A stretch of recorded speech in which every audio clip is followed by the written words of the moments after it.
What's going on, everybody? We're back at it again. Back at it again. We got to talk about Umar. There's been some developments that I definitely need to um, talk about, and it's been a minute since I've been able to do a Umar video, but we at it. We're at it. So as you guys come in, make sure you hit the like button. Thank you all so much for tuning in. Yes, we're doing a late live. I really wanted to start all of this earlier, but I was just exhausted, passed out, went to sleep for many hours, and I just needed the rest. So we are at it. Shout out to all of you all. Thank you to all my mods, supporters, members, everyone. I appreciate you guys and your support. Thank you guys for hanging in there with me. And so we're gonna get on this. I have a couple of videos that I want to show from. Shout out to Lenae Honor. Um, YouTube channel. He's definitely done his due diligence. He's almost at 90,000 supporters. So two of the videos we play are going to be from him in his channel. He had Lenae Stacks on as a guest talking about some litigation going on between her and Umar. And I want to go over that because, yeah, I've been heavy hitting on the Candace, and I just, we can't forget about Umar because if anyone needs to definitely be in court, it should be him. Sending out your Uguni goons to cyber stalk and bully and dox people, Umar. That's a cyber crime. It's a crime. So, want to definitely check out what's happening here. Shout out to all of you. Shout out to Lenae Stacks. Showing everybody how it's done. You don't have to let Umar here and bully and harass you or his Oguni goons. And they don't care. If they end up getting hemmed up, he's not gonna bail any of them out. You can't make this up.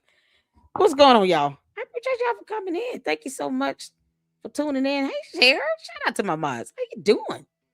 Hope all is well. Happy Thanksgiving. I haven't seen you in a minute. I know it's been a while since we got in that Umar video, but we're here. We're here. we're gonna get into this information.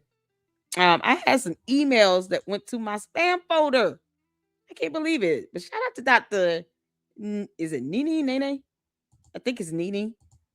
Oh my god, y'all. I gotta show this video she created. And based on the name, I'm gonna say it's a she, but you can correct me if I'm wrong. Umar is a scammer. Okay. Nene thinks he's above the rule of law. Okay. The real rebel. What's going on? Umar's a scammer. Yep. I refuse to call him doctor. I just, Umar, you're not licensed or certified, so I don't really care how you feel about that. He's a clown. If you guys see the thumbnail, that was a actual photo from the video from Lyndon Honors video he did about this, where he was actually in court. So we put Oompa Loompa in the thumbnail, and I tried to cover up the other faces that were sitting next to him with the actual title, but Umar was sitting in a real court. Real court. So it's very possible to be able to find him and serve him. If he truly feels like he's innocent or something, he can always go to court, but he doesn't do that. So I had to use it as a thumbnail because it seems like a rarity. What's going on, Jesus? Come now. How you doing? He needs to be in jail, not just court. Exactly. He stalks people. He put people's lives in danger. He doesn't even care about his own daughter, who's been, who's had some mental health issues to come about on social media. Instead of him helping her, she's made the allegation that she believes her father is sending people after her to kill her. Like it's just disgusting. And he has not made any attempt to reach out to her, to actually see her in person, do a video call, a video chat, see how she's doing. None of that. That makes you look suspicious, Umar. That's quite an allegation for someone to make, especially against their own parent. And with you not responding and not doing a damn thing to try to sue things over with your own daughter, I mean, it makes you look heavily suspicious. So, that goes to show how much he cares. So it's always awesome to see people fighting back through the court of law and holding him accountable. That's exactly what more people should do. What's going on, Mira? Hello again. Adding a bit of strength for you in the chat. I appreciate it. Thank you so much, you all. What's going on, CC? Hey, y'all, sweetie pies coming in the chat. Thank you all so much. Make sure you guys hit the like button coming in. So let's keep this video up in the algorithm. Shout out to Lynn and Honor. This is something that people just need to hear, and hopefully will inspire others. You know, don't be afraid to take legal action if you need to. That's why we have our judicial branch of government to seek legal recourse, especially in civil matters where dealing with someone like a Umar, you're not going to be able to resolve anything with him directly. You got to take his ass to court. Umar putting out hits on people with Oguni goons out here on the internet. Child, please. And then they get named in a lawsuit, like that Poetic Flacco person. They don't want to get mad about it and dox everybody. No, you you're being alleged of doing something. And he even went and said he would essay some woman because Umar didn't like what she was saying about him. Another grown man talking about he's going to essay a female because she said something bad about Umar. And it's not even bad. Everybody's entitled to their opinion. He's a scammer. Based on my research and the evidence and information that's been presented, and those pyramid packages on his damn website, and the fact that he won't disclose anything he's doing with money, yeah, that's scamish activity. Can't make this up. All right, y'all. Everybody speak to everybody. Thank y'all so much. That Oompa Loompa. Yep. Francisca, welcome back. Welcome in. Shout out to my moms and spouse. I appreciate you all. Shares up in here. Make sure y'all hitting that like button coming in. I'm gonna start this off with a video that was sent to me from Dr. Nini. This was so funny. And I just, oh man, I hate that this email went to, I had a few emails go to my spam folder, and I'm like, why? Yahoo sucks. Because some of the people that sent me emails that went to my spam folder have emailed me previously and it went straight to my inbox. So I apologize for and I did try to respond and catch up. That's why it took me a minute to come back with another live, because I was trying to pull the more valuable emails out of spam. So if you've emailed me and it's been a minute, meaning like a month or something like that, and I didn't respond, please just re-forward it to me, because it could have been in my spam folder, and I'm not trying to miss, emails, especially when someone's taking time to do some videos like this. This is too funny. This is just too funny. Y'all, look at the school bus. Oh my goodness. This is a video. It's a quick video I'm going to share with you all that was sent to me. Shout out to Dr. Nene. Oh my goodness. I saw this and I hollered laughing. You can't even make this out.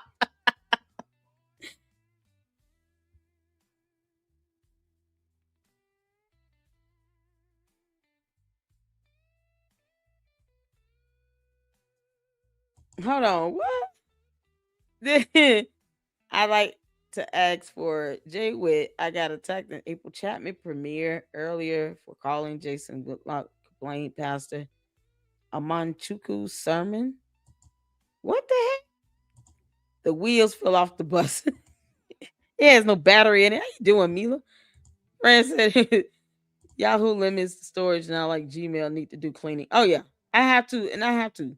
I mean, I get so many emails, about information that some of it is like the same. I guess the same topic or email coming from multiple people. So, um, if that happens, I'll respond if I see it. If it goes to my spam folder, I just didn't see, and I don't check my spam folder every day. I guess I'm gonna have to, because Yahoo's weird.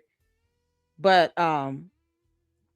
sometimes I just respond and then I'll delete it because it could be repetition, and it just kind of helps me to maintain my sanity and not have the my email kind of blocked up like that. So I unfortunately I do have to delete some of these emails out just to keep space, because Yahoo is full of crap. I don't know what they doing. So shout out to you all. I got some emails coming in from many of you, and I just want to at least make sure you guys know that I've read and responded to it. Um, yeah, just seeing these emails. Oh my god. So at least I can acknowledge it, even if I have to clear up space, because it could have been something I already talked about. But if it was in my spam folder, I'm sorry, I didn't get it. I'm so sorry. It's crazy. All right, y'all. This video right here, we got to check this out.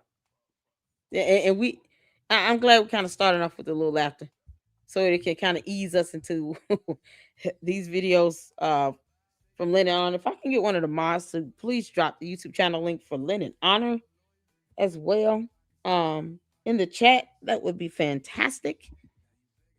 But this video is a video sent to me directly. It's not like upload on anybody's channel.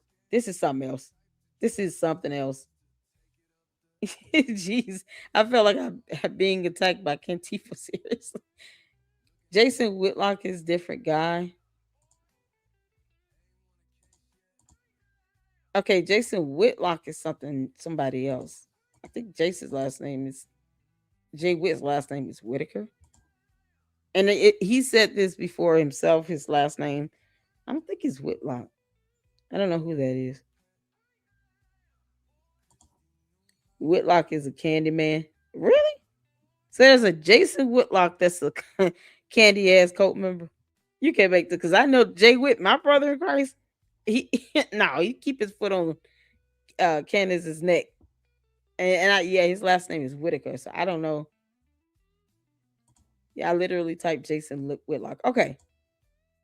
I feel tense already. See, I need that humor. I'm so sorry. I'm sorry that happened to you.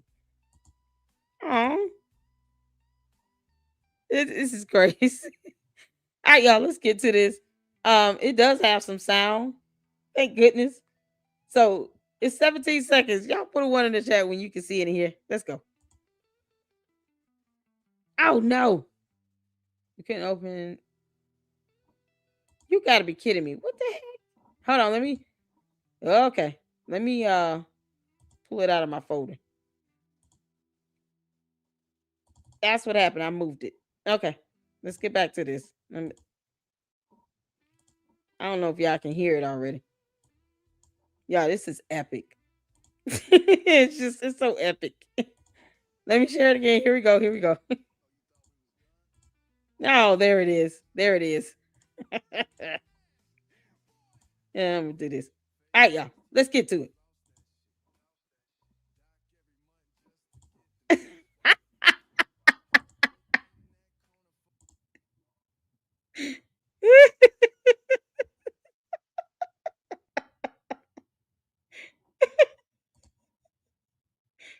Y'all.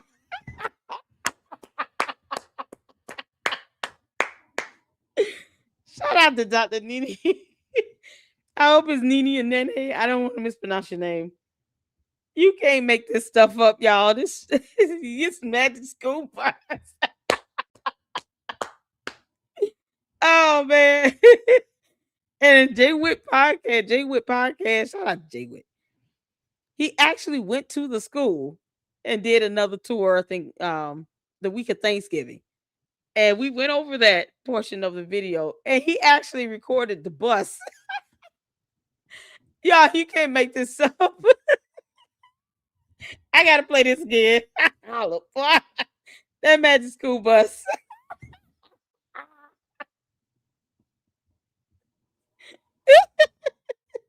Y'all.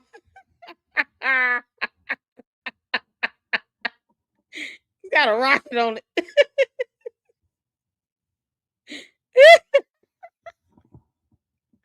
Oh my goodness. Well done. Well done. Of course, that's gonna be a thumbnail.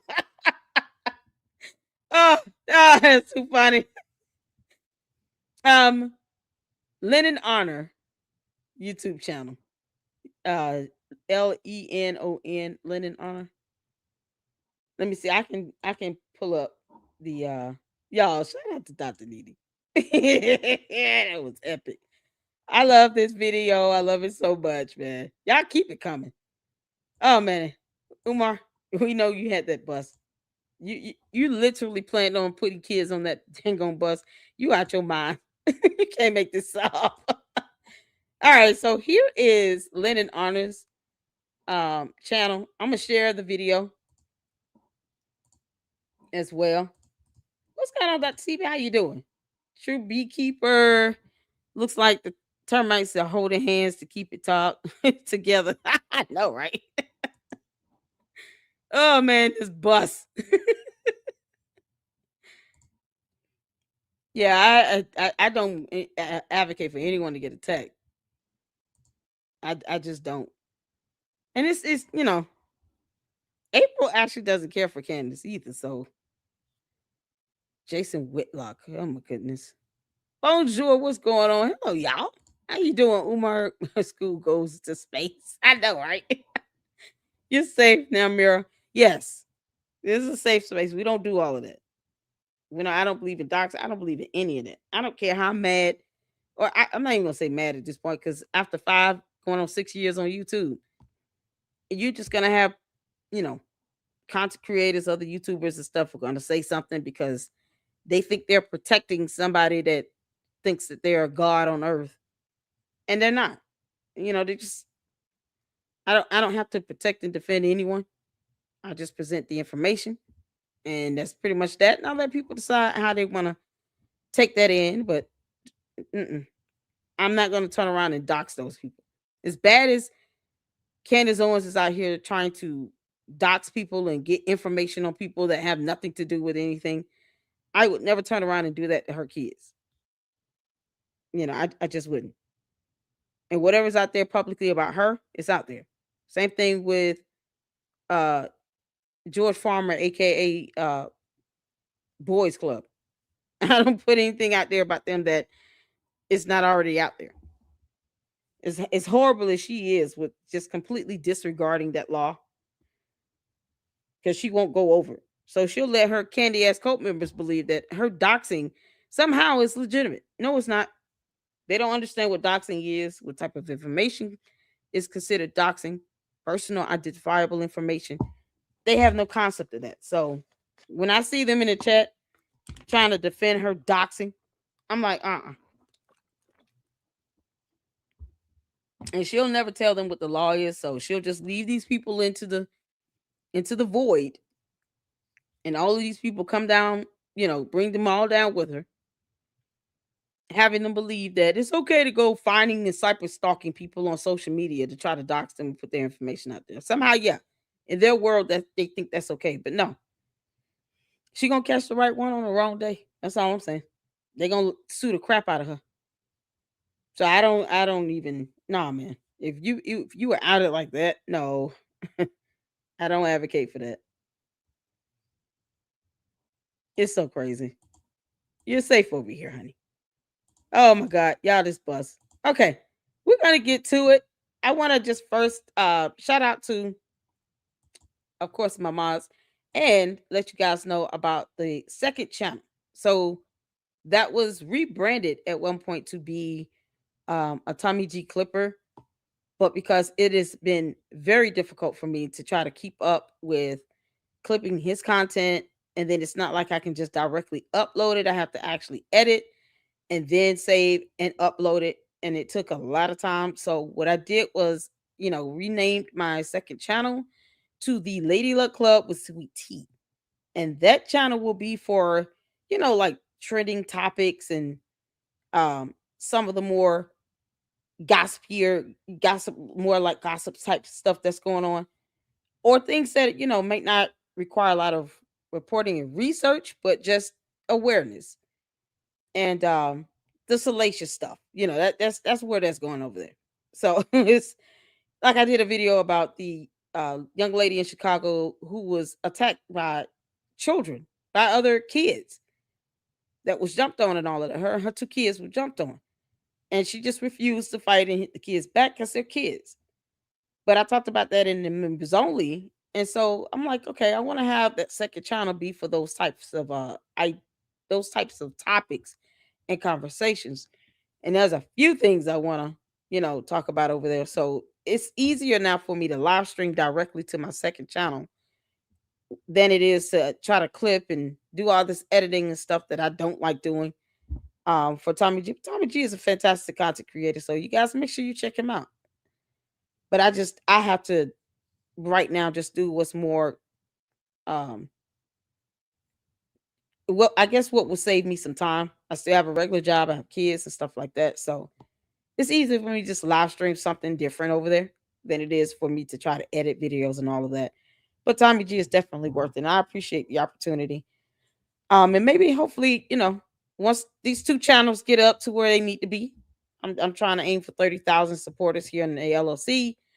And with the LLC with Sweet Tea over there, I'm trying to get at least to 2,000 and of course get the 3,000 watch hours to get it monetized. And that would just be fantastic. So shout out to you guys. If you can, please make sure you go over there and subscribe. Please do that. So here is the second channel, completely rebranded. And let me drop the link as well so that you guys can see. Let's see. Here it is. And you guys can go over there and subscribe. And you're into the type of that type of content where it's we dropping some tea on some things and checking out what's trending and stuff like that. You'll definitely enjoy that over there on the second channel. All right, so we're gonna get to it. Let's start off with this first, and that's the YouTube channel for Lady Luck Club with Sweet Tea. Let's see here. Dr. CB said I had to stop watching Diddy Doc and hit you up when they said his name is Nature Boy. I used to. He said his name is Nature Boy. Yeah, we got to get a couple Nature Boy episodes in too from Hood Horrors. He's doing a new series on Polite. We already checked that out. The second episode of that series. Hood Horrors is fantastic. I love his storytelling. So we definitely got to do a video watch party. At least get in 2 episodes that he has done on Nature Boy. Nature Boy's another, cult leader, basically. And people need to recognize what these cult leaders look like. Umar, of course, act like he's a dumb cult leader himself. And then, of course, putting hits out on people. All you're doing is setting yourself up for a lawsuit, at the very least. And at some point, can end up coming down to criminal charges. No one has time to sit here and be doxxed because they reported on something he didn't like it. And we don't owe him an ass kissing session. I will not do that. With none of them. Candace, Umar, Polite, none of them. Nature Boy, I'm not kissing nobody's ass.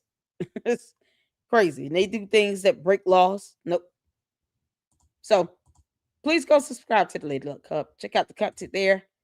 And let's get that up and running. Mira said I was confused and apologized, even though I knew I typed the right name for the person who attacked the 2P USA Faith. Oh man. Umar's Magic School Bus. I know, right? I just went off on Yaki, a Wicked Book Scam, and the BBB reviews. I never heard of that. Hey fam, Uncle Mo TV sending love. Shout out to you, Uncle Mo. Go get her music. Oh, look at that. You changed your YouTube channel name. Shout out to Uncle Mo TV. Thank you so much for tuning in. Can I get one of the monsters to drop the Uncle Mo? Is this the new channel name? Go get her music. Let me know because that could be the new channel name. And we'll drop your channel link. Shout out to you. And tomorrow we'll be doing a joint show with Information Man Show. Hopefully nothing goes wrong, nothing happens. Both of us have had to reschedule a couple times, so we're gonna make it happen tomorrow. I'm excited about that. So I was over on April's channel earlier, but I didn't see it. Okay. Thank y'all so much for tuning in. Hit the like button. All right, if you all ready, let's get to it. Let's see. Updates on the school's progress.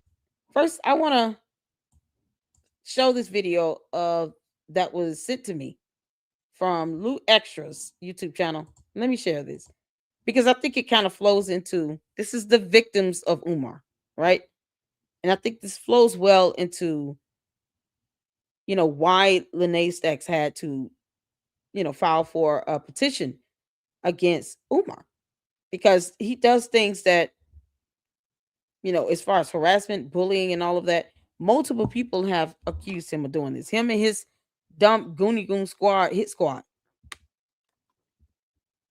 And Lenae Stacks has caught it the worst. I mean, you have Mary Ann that's caught it and gotten threats. You got people out here literally sending threats on his behalf. Now, whether he's directing people or not, because once upon a time he did. He actually said in videos he wanted people to go by somebody's house, and then he would dox and put their house address out.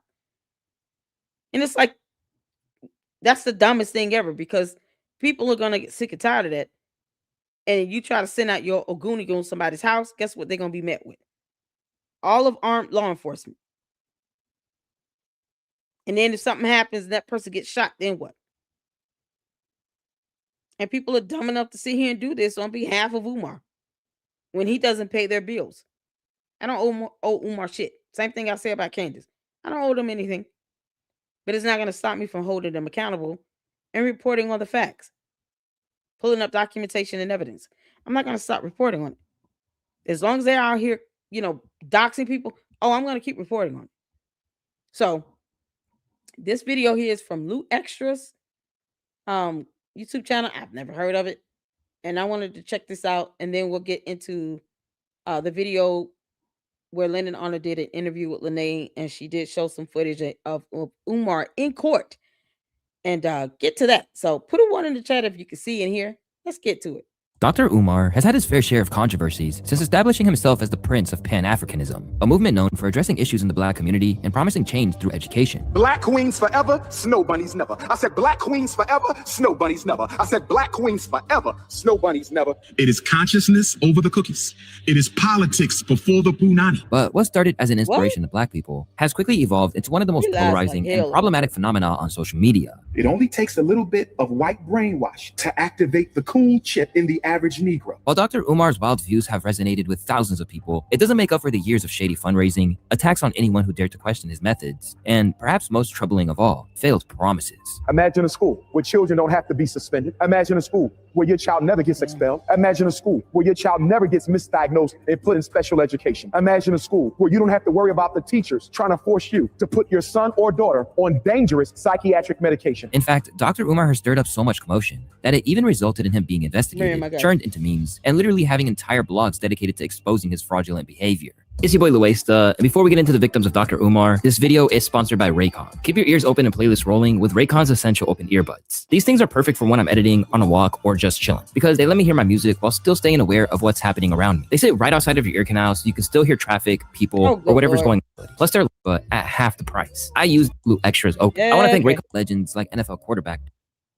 When St. Paul's College was on the verge of shutting down, after decades of serving Black students and producing legends like NFL quarterback Darryl Green, Dr. Umar, who had built a reputation for fighting for Black education, saw this as the perfect chance to take his legacy even further. But this is where things get interesting, because instead of helping to keep the school alive, he offered to buy the entire property and transform it into his own vision. Brothers and sisters, ladies and gentlemen, I am happy and elated to report to you today that we have found the location for the very first FDMG Academy, the Frederick Douglass and Marcus Garvey RBG International Leadership Academy for Pan-African Excellence. After negotiating with the school authorities, they offered to sell the college for $3 million, with a down payment of $150,000 to seal the deal. However, Dr. Umar didn't have that kind of money sitting around, and with just a few months to raise the funds, he was forced to try a strategy that marked the beginning of a complete change in his career moving forward. Ladies and gentlemen, brothers and sisters, community stakeholders of the African race, I implore you, I beg you, I summon you, and I petition you to donate to this cause, donate to this fundraiser. Let us show the world that we care enough about our children and enough about our history and enough about our ancestors to keep St. Paul's College in the hands of the African American community and in the hands of Dr. Umar Johnson and in the interest of African children. Before this time, Dr. Umar was known for speaking about issues Black children face in the American school system. He even had entire books written on these issues, which also detailed what Black parents can do to handle some of these challenges. But it never seemed like it was about personal advancement before. Instead, he seemed like he was genuinely moving out of the passion he had for his community. But as he began building his new school, we would begin to see a whole different side of Dr. Umar. In the next 30 days, nearly $150,000 was raised, which was a good start for his vision. But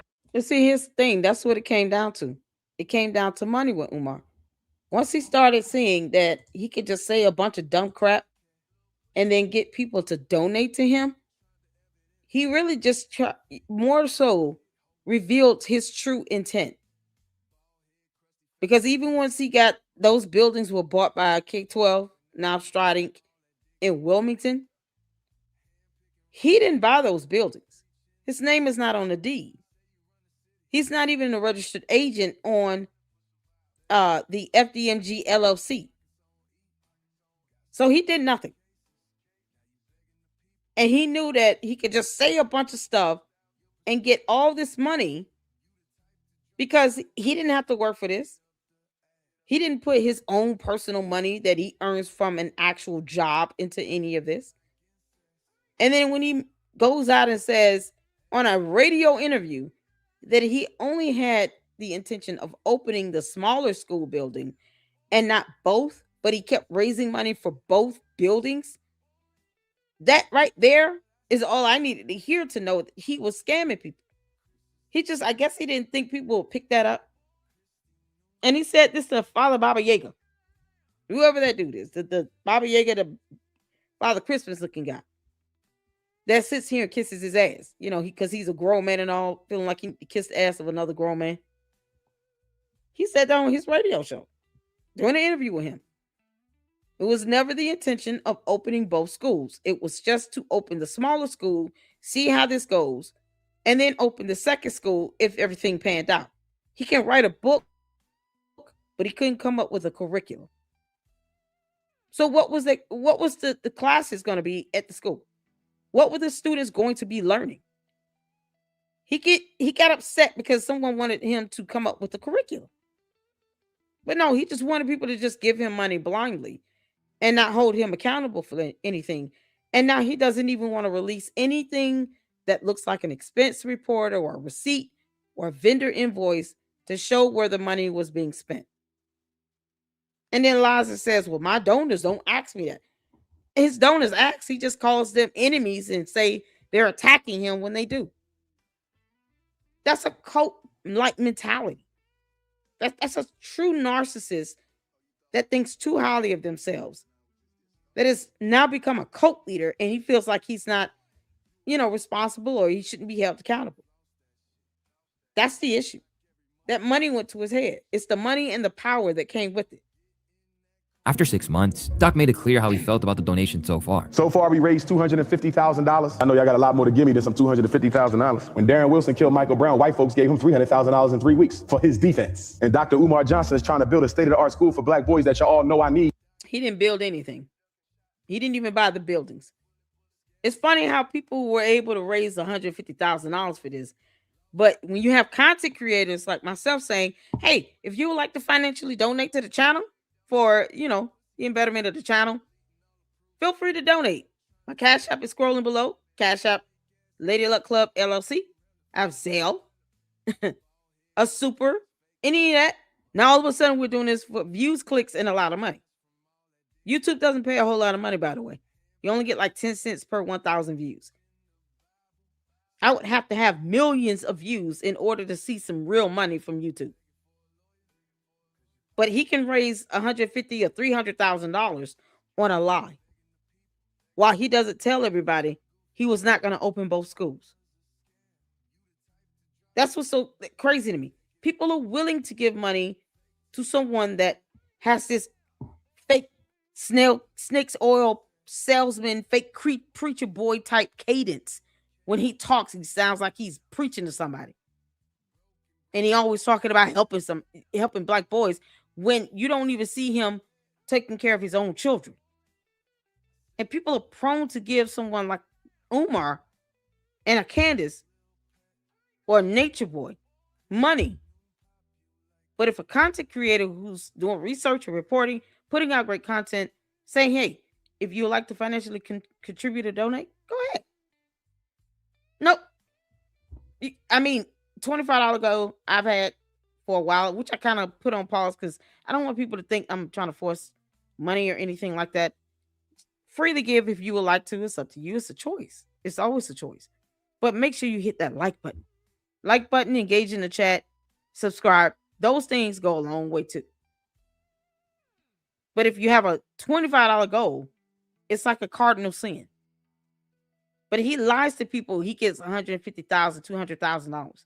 It's deplorable that he's willing to take advantage of people so easy and lie to them and won't tell them the truth. And yet he expects people to keep giving him money. The hypocrisy is staggering.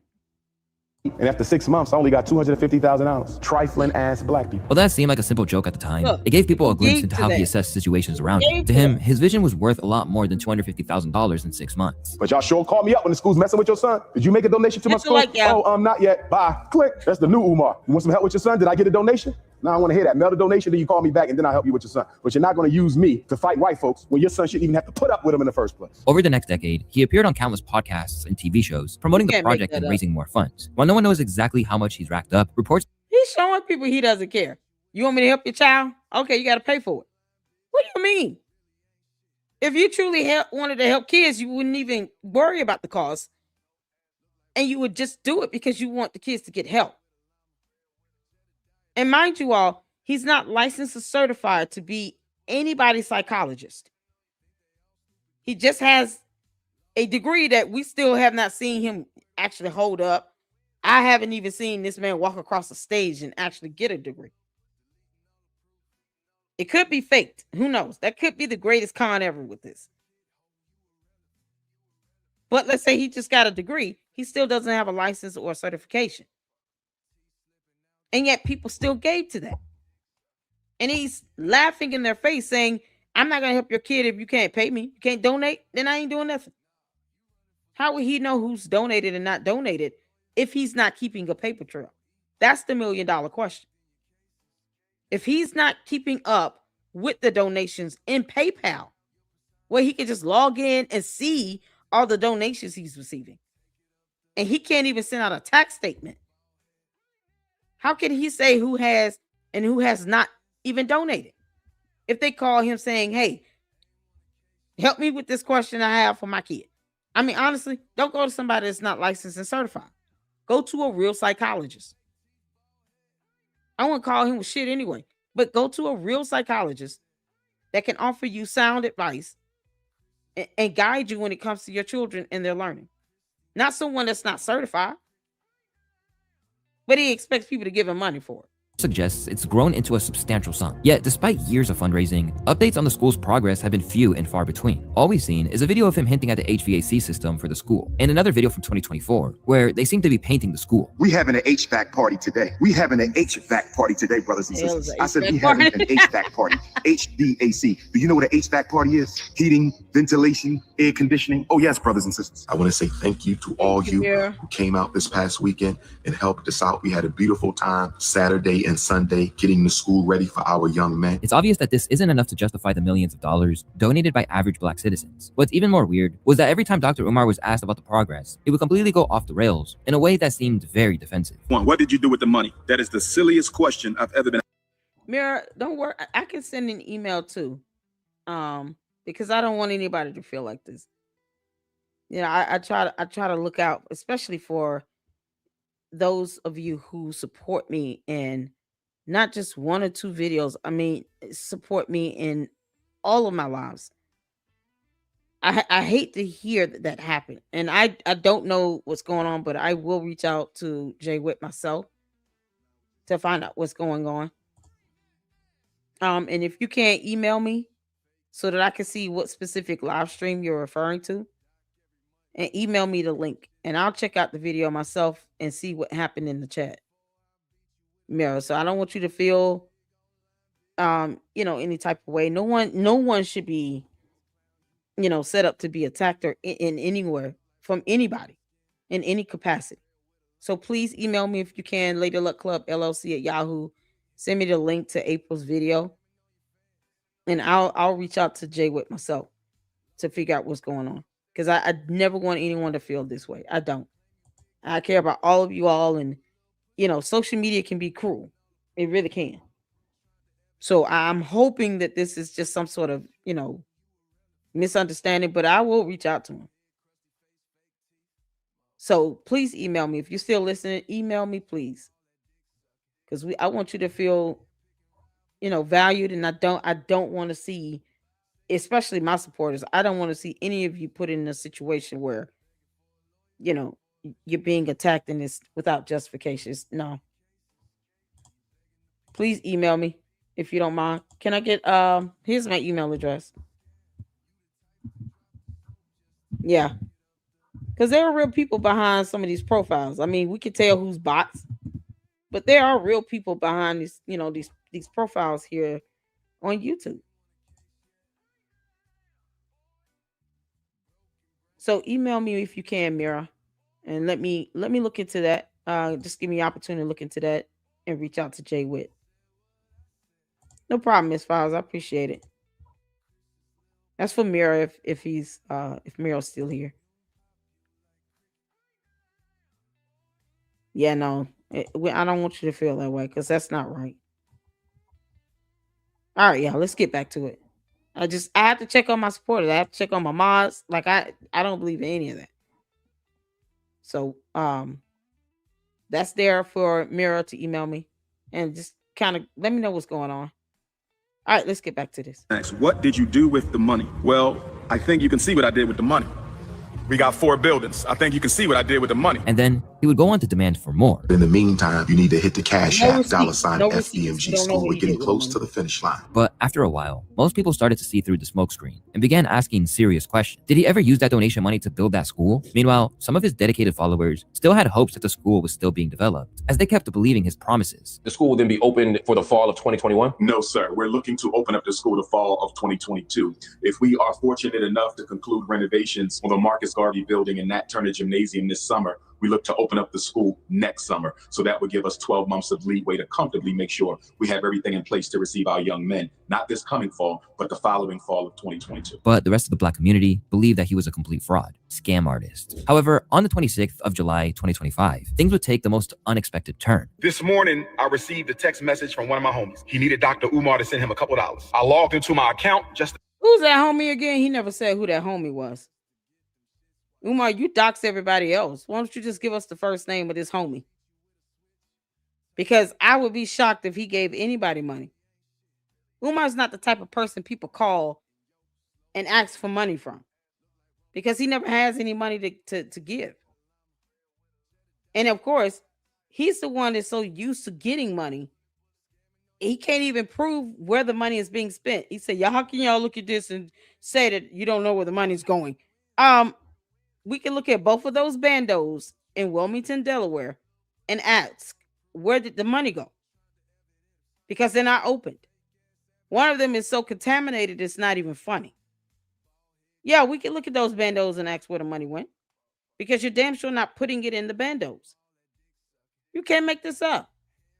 To check my balance because I haven't done so since I left for South Africa back on July 10th, only to discover that I could not log into my account. And if you think that was bad, just wait, because it gets even crazier. So then I called the bank, and the bank told me that my personal account, as well as the independent Frederick Douglass Marcus Garvey Academy account, have both been frozen. And I was told that there is an investigation into my personal account, as well as the school account. I asked them, was this due to suspicion of any fraud on my part? I was told that it was not due to suspicion of any fraud on my part, but I was told that it was due to suspicion of fraudulent activity. While this might not be entirely impossible, given the recent suspicions surrounding the academy he claimed to be building, it ultimately came across as nothing but an excuse. Because how do you explain calling a bank concerning your frozen account, and the first question you're asking is to know whether it was locked due to fraudulent activities on your part? Yeah, that's pretty sus. And instead of providing evidence of his interaction with the bank to at least make his story more believable, Dr. Umar would double down. So the Prince of Pan-Africanism, for the first time in my life, is without any digital currency. For my loyal supporters, if you can spare a few dollars so I can take care.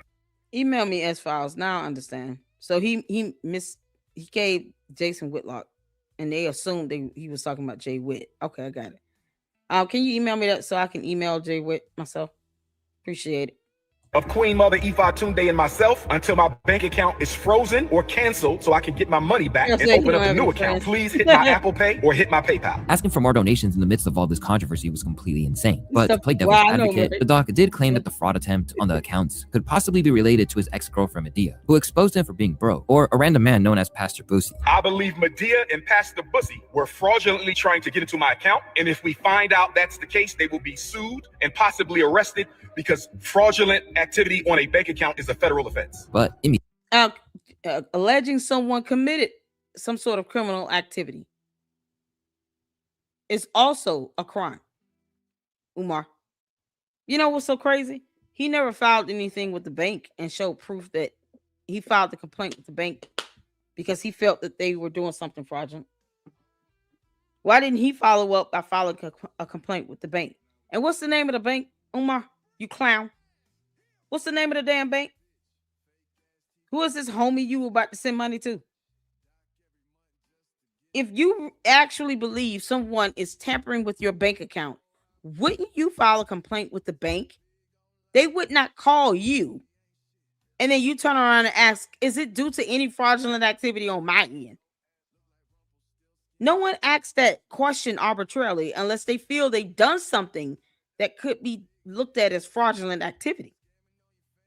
But if you know you have not done anything fraudulent with your own bank account, and he claims he had a bank account for FDMG, which is baffling to me because he's not the registered agent for the FDMG LLC. So how did he get a bank account open for the FDMG LLC? He's not the registered agent. He has no ties or connection with it. But he's talking about FDMG has his own bank account. How? I mean, I know he's lying like hell, but let's just say for argument, there's a second bank account. If it's for FDMG LLC, he's not the registered agent. How did he open that bank account? And why is that not something he's not even willing to say what the name of the bank is where these accounts were opened? But he wants everybody to hit up his PayPal and his Cash App. You can't make this up. Umar's a clown. Immediately, people thought it might just be a ruse to cover up something even darker. It seems like Dr. Umar is trying to set up for him to say, yo, they stole the money, bro. This becomes so much worse when we consider the fact that he ran online to talk about it instead of handling it in private. Trust me, Dr. Umar, somebody charged $18,000 on my credit card like a couple months ago. I didn't go online and go tell everybody about it. I called my bank, I filed a dispute, they handled it, and within 60 days, actually, credit. Thank you. There you go. You file a dispute. If you think something is fraudulently going on in your account, you file a complaint, a dispute. That's the actual term. You file a dispute with the bank's fraud department.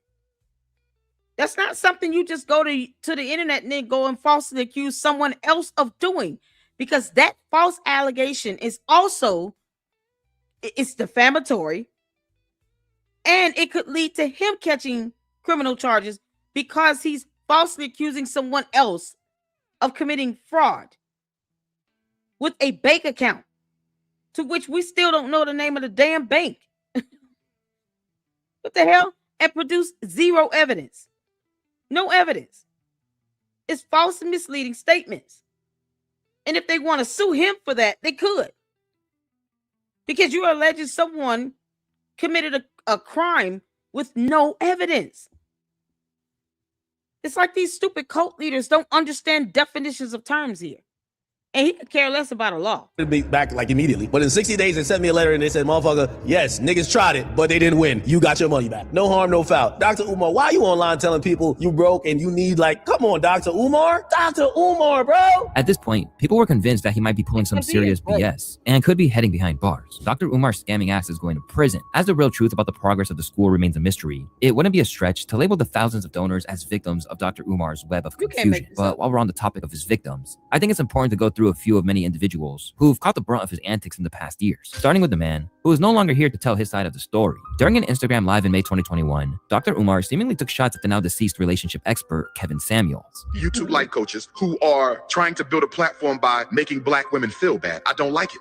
I can't appreciate black men trying to make a dollar off of making black women feel bad. Although the black activists never directly called out Kevin Samuels, it wasn't long before Kevin issued an indirect response where he mocked Dr. Umar. Talk to us more like Umar. The Prince of Pan-African. Big Papa's in the house. Run my donations. I mean, shout out to Umar. I got no problem with the dude, but I think it's funny y'all keep coming over here asking everybody to talk like Umar. Queen Mother God, Cocoa Butter in. Even after getting trolled, Dr. Umar stood his ground, insisting that he wasn't referring to Kevin specifically, further dismissing him as flat out dumb. Comments were not particularly directed to that gentleman. I make it a point, when at all possible, to not respond to individuals whose intellectual competence I consider to be far below my own. After this, Kevin Samuels was seen to back down in an interview with DJ Vlad, stating that he had no problem with Dr. Umar. So I guess that probably got shown to him and taken out of context. I can see how it kind of been insulting. And my point of making that reference was not to say he's a bad person. Yeah, while Dr. Umar's beefs with Samuels was relatively mild, one person he's never held back from attacking at every opportunity is the former president of the United States, Barack Obama. Over the years, Dr. Umar has made it his personal mission to call out the former president, often being completely disrespectful. Barack Obama was a flunky, he was a functionary, he was a stool pigeon, and he was a puppet, and yes, he was a coon. However, his attacks weren't limited to bare name-calling, as he would repeatedly portray Obama as the architect of what we know today as the woke agenda, particularly when it comes to the LGBTQ issues in the Black community. One of the reasons Barack Obama was made...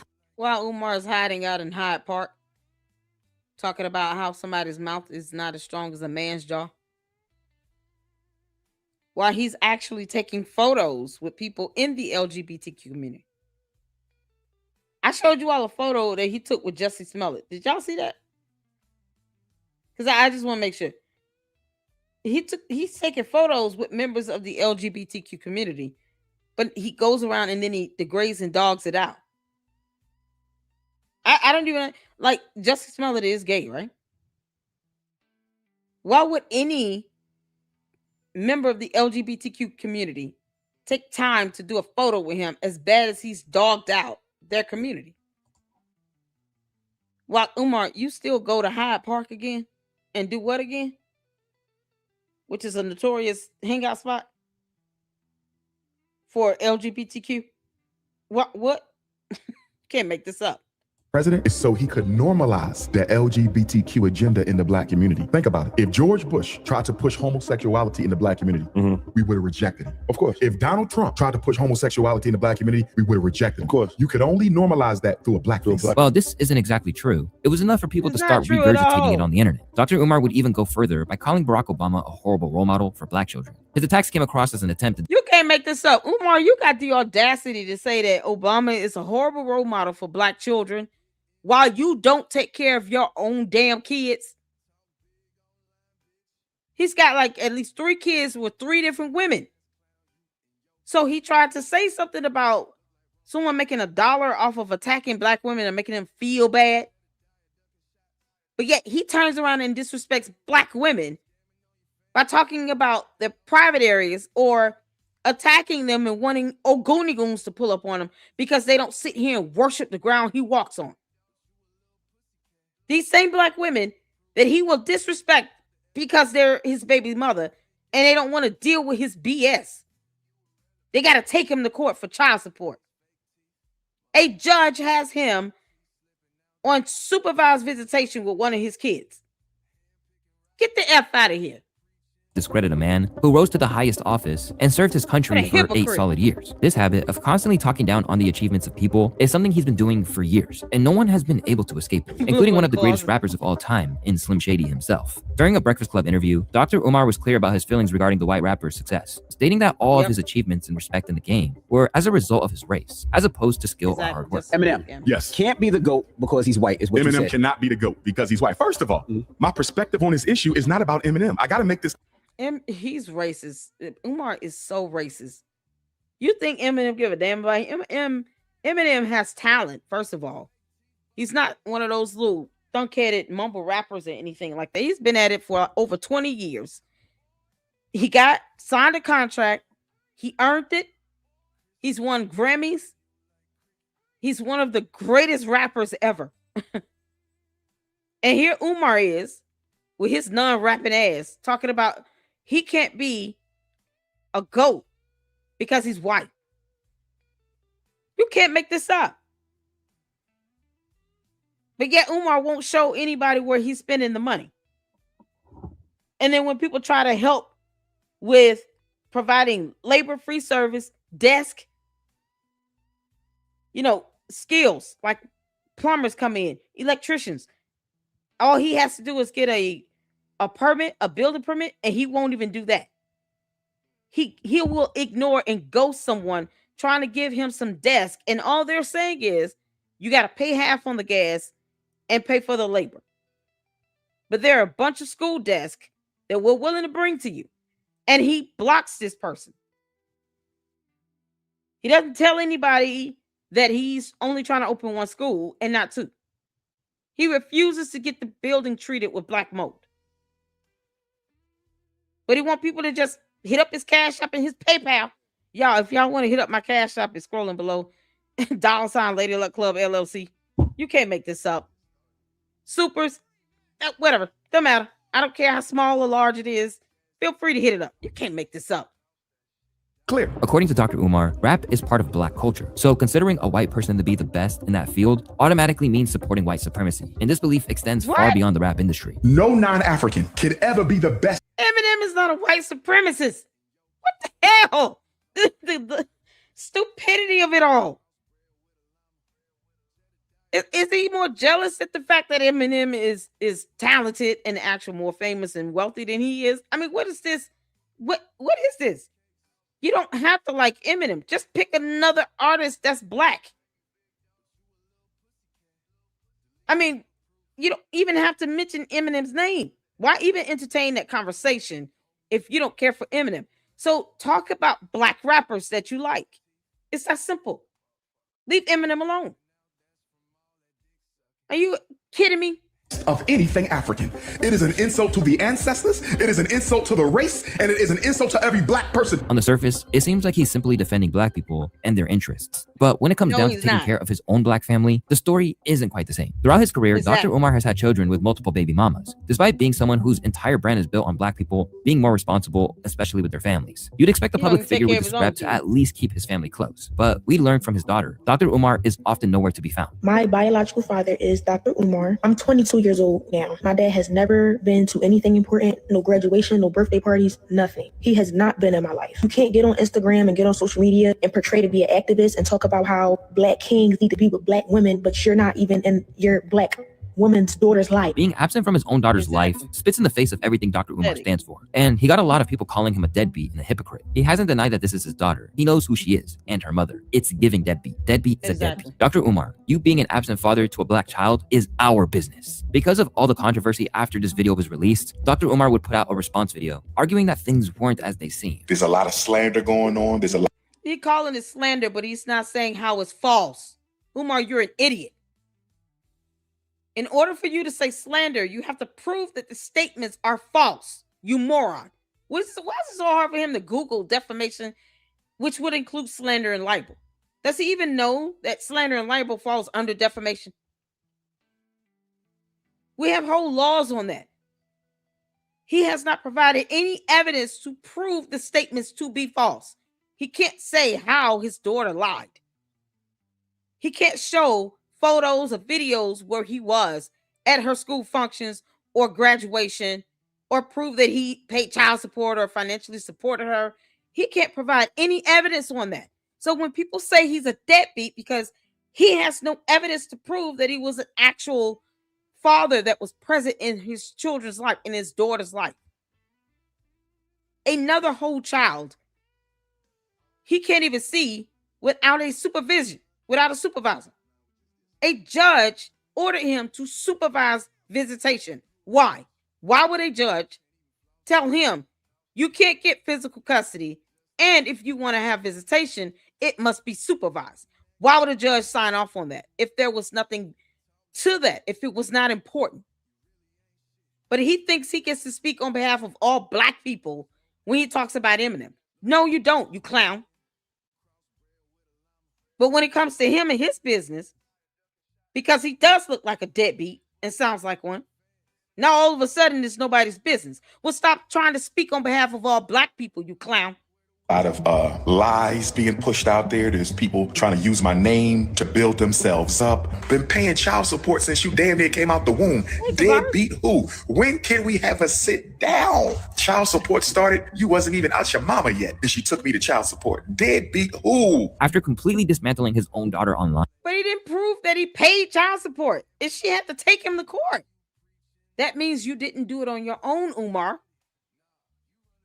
She wouldn't have taken you to court if you were actually financially supporting the baby. Even if you wanted the child support to start after birth and establish custody, you didn't do that. That's something that they will have you do in court. It's not like he just tried to help on his own. If she took him to court, it's more than likely because he was not doing it on his own. The hell is wrong with him? he would go on to invite her for a proper conversation. Trying to build your struggle streamer career off of my back, coming up out of nowhere, acting like you've been looking for me. Get Mama Smurf. When can the three of us have a sit down? I'm ready for this. Dr. Umar. No one needs to have. Your daughter is over 18 years old. She does not need her mother to be a part of that conversation. If you have evidence that you've made payments on child support or you've written checks and you sit them, or even a transfer, then why don't you just post the evidence to show I've been financially caring for you since before you were even born. I made sure that the rent was paid. I made sure you had Pampers and wipes and formula. Here are all the receipts where I bought you clothes and stuff from Walmart, formula, towels, things you would need. And I did this consistently every month. Why can't he just post up the evidence then? Post up photos where you were at her school, where you came to a recital, where you went to a PTA meeting. Post up the evidence. Might not be a deadbeat father, but simply providing for his daughter without being in her life just wasn't enough for people to back off, forcing the 50-year-old to threaten anyone who gets in his way. I strongly recommend you mind your business, because if you don't, you will be blocked and put in the Book of Negroes. Okay, Book of Negroes, which is nothing. Go ahead and sit here and put people in the Book of Negroes. It's not going to stop them from saying what they have to say. It's not going to stop people from saying you're a deadbeat, because you haven't proven your daughter to be a liar. A judge ordered him to supervise visitation, because you can't make this up. Everyone is not lying when it comes to him. Multiple people are saying the same thing. You can't make this up. Why bring in the baby's mother? And she's 22 years old? That's how ridiculous he is. Just stupid stuff. That's his comeback. It's not, here are all the receipts where I sent money to the mother to take care of my daughter. I don't know where it went, but I sent it. Then at least that will put the ball in her court. He didn't even do that. What clown? Stop speaking on behalf of all Black people if you don't want anybody to sit here and scrutinize you when you're out being a hypocrite to your own nonsense you tell folks. Your own bullshit. He attacks women so quick it's not even funny. And yet someone else should not make money from hurting Black women's feelings. And I'm not advocating for Black women to be hurt and attacked all the time. But Umar does that as well. He mistreats Black women. He doxes them. He goes and berates them and degrades them all over social media. But they're talking about Black queens forever. See, on my social media, I've been blocking people who think my business is their business. A clearly hypocritical statement for a man who always seems to be in everybody's business, especially when it comes to viral Black celebrities. He's no stranger to throwing shade at everything they do, including who they date, how they spend their money, and how they spend their time. I'm so tired of Black celebrities talking about how many kids they paid for to go to college, how many kids you paid for to go to college. All you're doing is pumping money back into the white power structure. When is the Black celebrity going to start funding the Black community? And he would go on to call out specific names in the entertainment industry as if they weren't doing enough with their immense wealth. Oprah, Beyonce, Tyler Perry, and Jay-Z, you are the Mount Rushmore of Black celebrities right now today. I need you four to come together and give us a hospital, a bank, and a chain of supermarkets. I'm going to say it again. Give us a hospital, a bank, a chain of supermarkets, and I need you to fund the Frederick Douglass Marcus Garvey Academy. Calling out celebrities for not funding the Black community while constantly asking. Never mind the fact that you have Black celebs that have opened schools. Tyler Perry has a whole studio in Atlanta where he hires people in the area, in the community, to work at the studio. And now Tyler Perry done caught up in the scandal. He got a lawsuit against him for allegations that he's essayed another man. But if you're talking about opening up businesses and helping to stimulate the economy, Tyler Perry has done a lot more than Umar. Umar, where's your job? How do you earn money again?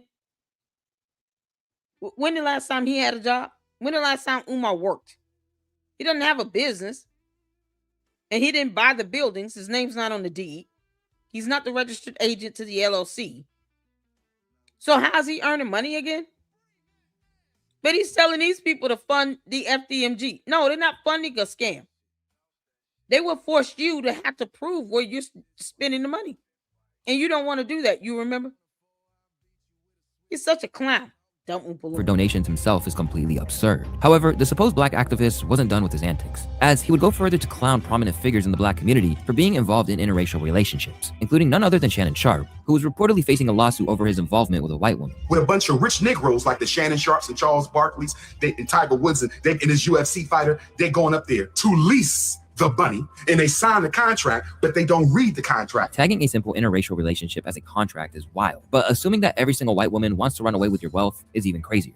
Black men don't date white women. They rent and lease them. And when the snow bunny is done being rented or leased, she takes half of your assets with her. We're talking about snow bunnies using gullible, goofy-ass black men as economic stimulus packages. He would even go to the extent of giving Bronny James an ultimatum in order to earn his support. Bronny James, drop the bunny and get you some chocolate honey. I can't cheer for you, my brother, if you're going against the black woman by dating and mating outside the community. The pattern of calling out black men for their dating choices has quickly become something he can't ignore, even when he's on your side. They snow bunnied our brother Jonathan Majors. Those of you who know me know I absolutely do not condone bunny hopping. Black men have no business dating outside the race. Absolutely not. But be that as it may, an attack on one black man is an attack on all black men. Right now, the situation with Dr. Umar has the entire community divided. Do we keep listening or donating? Or do we turn away from the man who's been giving excuses since 2013? We're going to rekey them classroom doors. We're going to lay this tile down, and we're going to apply for the certificate of occupancy. Do anybody got a problem with what I just said? Does any? Yes, I do. Several of us do. Many of us do. Millions of us do. We all have problems with what you just said. You can't rekey anything. You don't put up permits to have any work done on anything. You don't even produce contracts with vendors to prove any services is being done to those buildings. You won't even get the black mold treated, which would cost you millions of dollars. That school is better off being demolished. Both of the buildings. Then the last time he's in it, he's scrubbing out 2-year-old Dookie out of toilets, and he's got the gym looking like his house, like he live in it. Why in the world would people give money to that BS? And you're sitting here calling out these celebrities. Oprah don't have to give you any money for anything. He is jealous of these people's financial success. He wants the money that they have, but he doesn't want it to come from people who are going to hold him accountable. He wants to take it from black communities where people are struggling, living check to check, from these single black mothers that sit here thinking that he's really trying to look out for him and try to defend them when he's dogging them out as well. He literally dated 2 sisters that had the same father. Didn't care about how the other one felt. He literally dated 2 sisters that shared the same father. He doesn't even care about going down the lineage. He can't get with one sister, he'll go to the other sister. And these women allow this shit to happen. They defend him, and he can't even show how the money has been spent. And yes, people do have the right to know. Because he's saying he's trying to open a school up. And they're donating to this under those pretenses. Otherwise, Umar's being completely fraudulent, giving out false information, and being misleading about where the money is going and what the purposes of that money is for. So when you're deceiving the public like this, yes, you should have your ass called out. Absolutely. Those people don't owe him a dime. They don't owe him nothing.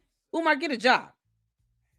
You're not going to get a certificate of occupancy if you can't pass an inspection. But see, those are the things he doesn't tell his cult members. The Umar Tardians don't read. They don't research. They don't look anything up. They will not look up whether or not you can get a certificate of occupancy without an actual inspection permit.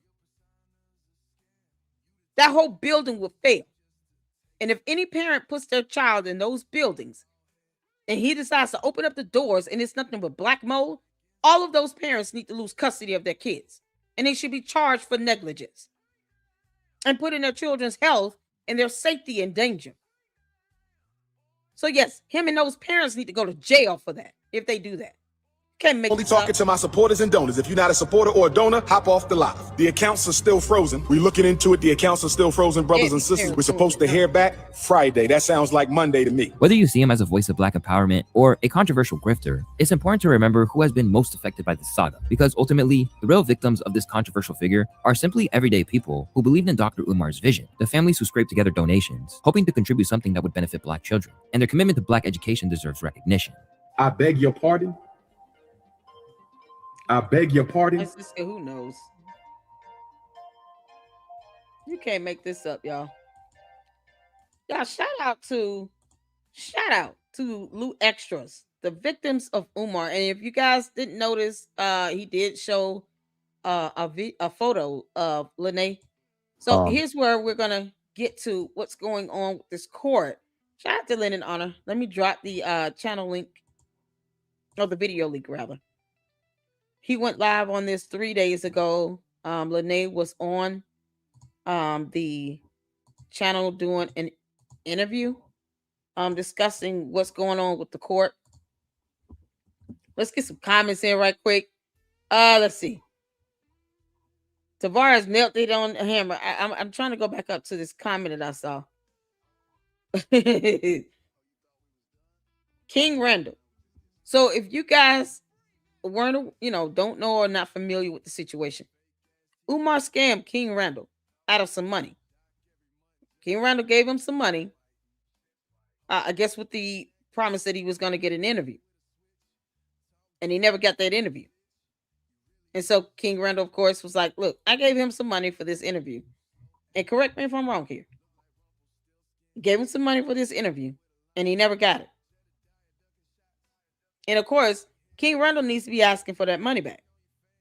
Because if you have an agreement, even if it's a contract implied, you don't deliver on your end, King Randall could sue him and take him to court.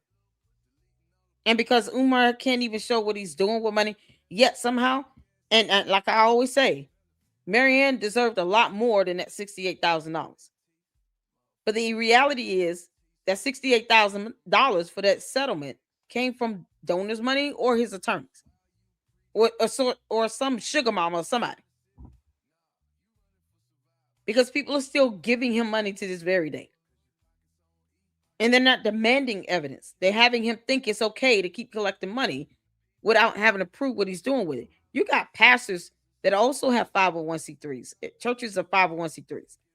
And you got pastors that go to jail for money laundering, for fraud, for raising money, and not being accountable for what they're doing with it. David E. Taylor is a prime example.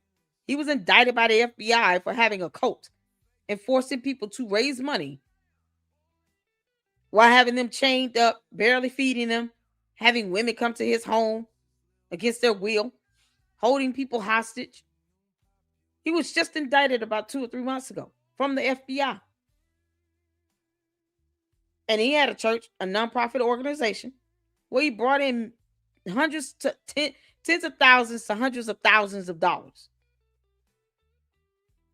And he forced people to get on the phones and raise money up just to fund his lifestyle. So if Umar thinks he's not accountable, or he should not be held accountable for, what he's doing with this money, he's got another thing coming. It would be no different than how they would handle an investigation dealing with a pastor. Churches are 501c3s as well. So it's the school. The same way they're handling some of these pastors. And they're reporting on how they're spending money, $150 million for a plane and all this other nonsense they don't need. Same thing can happen with Umar. He's no exception to that. He just thinks he's above the rule of law. Umar, you're not. You're a clown. Can't make this up. What's going on, Jay the Informant? How you doing? Thank you, Tavares. Thank you for the $4.99 super. I appreciate it. Oh, man, thank you all so much for the contributions. Like I said, if you want to make a contribution, Cash App, Zelle, as well as supers, I appreciate it. I don't care what the amount is.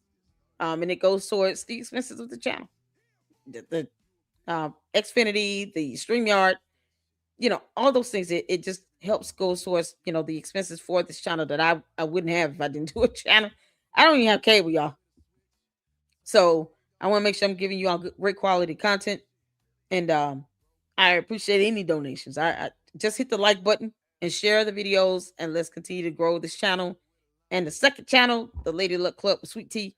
And that to me means a whole lot more. But financial contributions are welcome. Thank you so much. I appreciate that. $4.99. Super.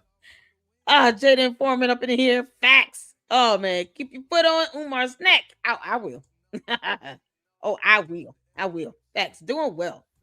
If I can get the mods to drop Jada Informant's YouTube channel link in the chat, let's show him some love. I appreciate it. That would be awesome. King Randall is a good man. He's actually doing it instead of talking about it. Exactly. I do believe he's opening up a school or some sort of center for kids. So the fact that he gave money to Umar in exchange for an interview, I mean, that's the simplest thing he could have done. It's just gave him an interview. Why would that be something he felt like he needed to scam money out of somebody? It's like he's jealous of people that's actually doing it. He dogs out LeBron James because LeBron James actually opened I Promise schools. So if anyone's wondering, why is he talking about his son? Because his gripe is with LeBron James and the fact that LeBron James actually opened a number of schools, not just in one state. I Promise Schools has multiple locations. But I Promise Schools also receives funding from large donors as well. And if, like I said, you're not doing anything wrong, you shouldn't have no problem with being held accountable and proving where the money is being spent. And I did a video analysis on that. It's on the Umar Johnson playlist where I compared the I Promise Schools to the FDMG. There's not even an FDMG school website.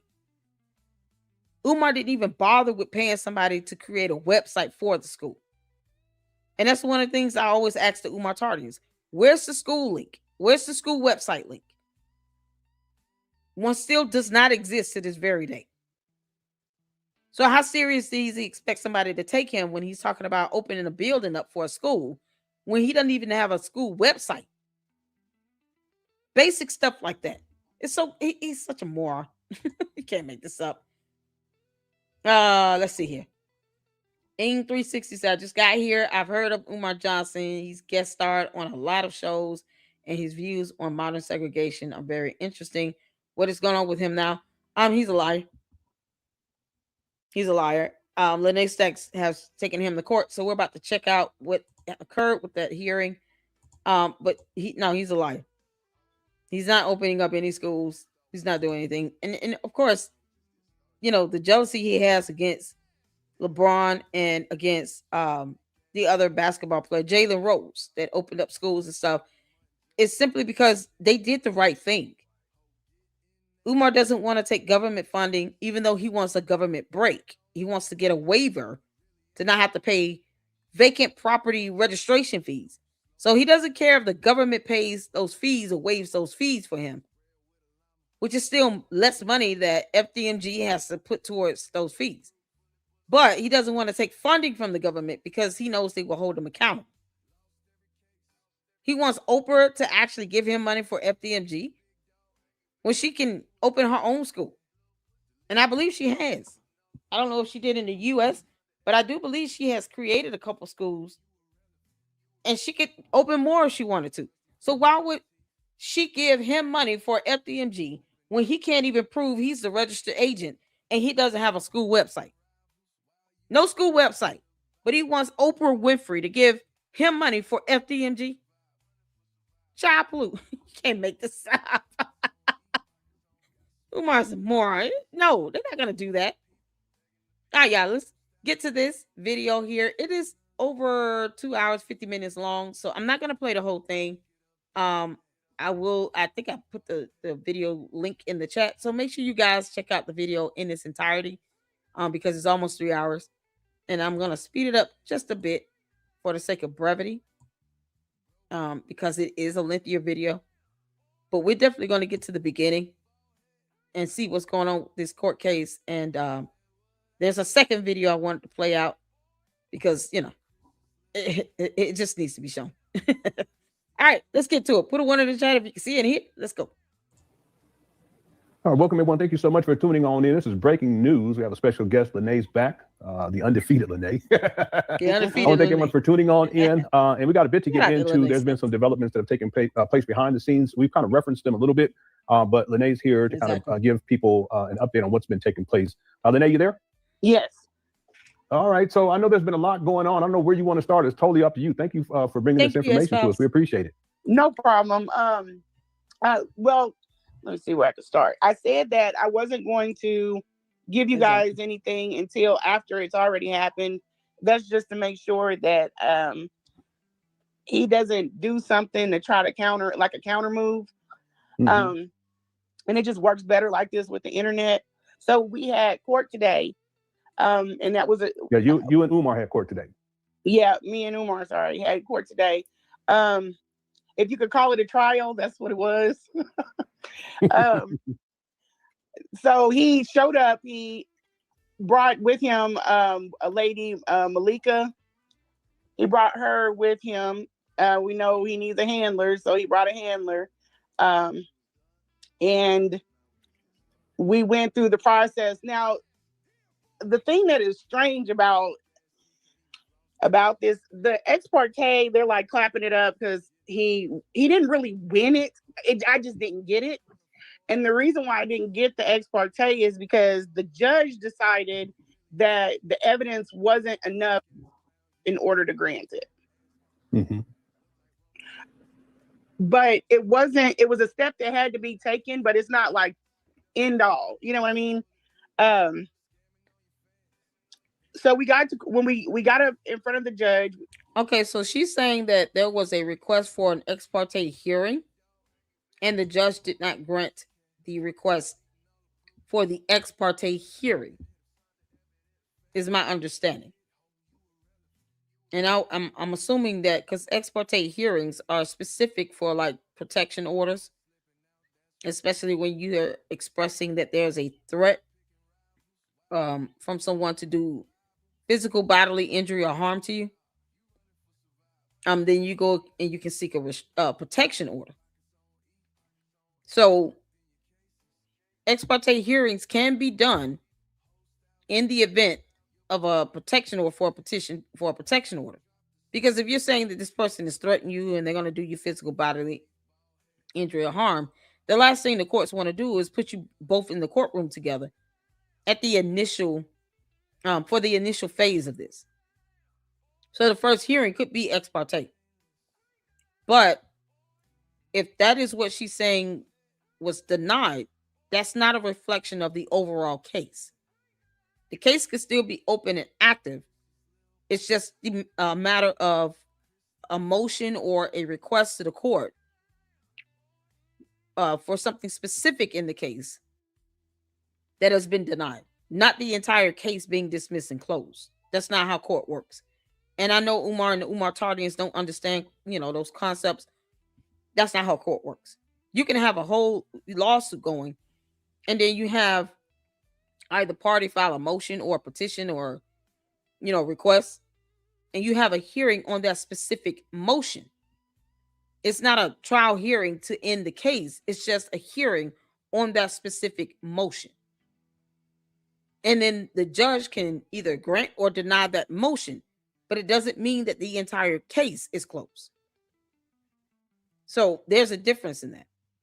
I just wanted to put that out there so that people are not listening to this thinking that the case is closed when it was maybe it sounds like an actual request, a specific request or a motion to the court for a specific hearing, an ex parte hearing that was denied, but the case is still open. We were sworn in. I did ask ahead of time. I asked the court. I don't know if they respected it when we actually got there for them to transcribe or video it or videotape it or record it. I don't know if they did that, but yeah, everything just kind of went on left. It's not exactly what I was told it was going to be like, up to the point where I felt so confident I didn't need my attorney. And then also I was coming off of a 10-hour shift. We were supposed to start at 11. We had a long time before we actually started. I think we started around 12. Okay. But really, I feel, and I'll just say this, he just lies. The man just lies. He lies. He has no problem perjuring in itself. This is not the only court case. So this won't be the only court case. Or not, I want to circle back and do this again with the attorney. I'm up in the air with it. It might be necessary for what is to come that I have it. And that is where everyone is stumped, because the judge didn't listen. There were too many things that didn't go the way they're supposed to go. Like up until the point that it was pushed to a trial before she even viewed any of my evidence, which is strange because that determines whether or not it can wait. Like if it's an emergency or it could wait to a trial. I don't understand how that happened, but it is what it is. He lied. Oh, I think you Okay, so let me get to a couple questions here. Yeah, Umar Tardinus. That's why I call us cult members. Francisco says, funny thing is Umar made out that was all and he had won the case when the case hasn't happened. He put his victory on Instagram apparently.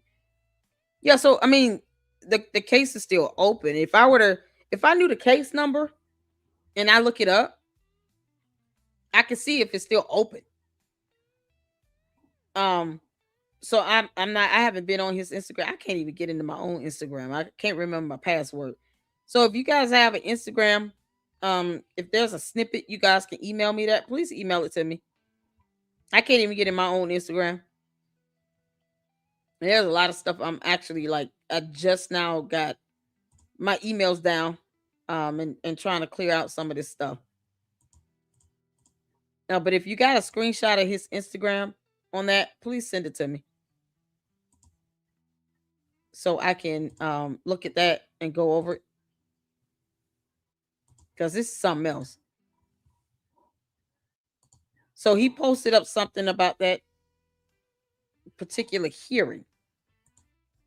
Perjury too. Yeah, I mean, if he lies on the oath, he be possibly hit with perjury. So Tavares said there's a lady, Umar supporter, who posted the court document saying the judge rules in favor of Umar. Can't she get in trouble for that? It depends. If this is a civil matter, court documents are public documents. So anyone can, do a FOIA and get some court documents and whatnot. But if she's posting it up, misleading the public to believe that the case has been dismissed and he won the whole case, then that could be possibly damaging. And Lenae could, file something to the court to say, hey, information from the court documents are being posted up on social media, but it is being done to mislead the public to believe that this case is closed. And then maybe the judge can put something in place to keep people from doing that. But as far as getting the court documents, and it's public information. It's just I haven't seen it. I need to see the court document myself. And it sounds like it's a civil matter.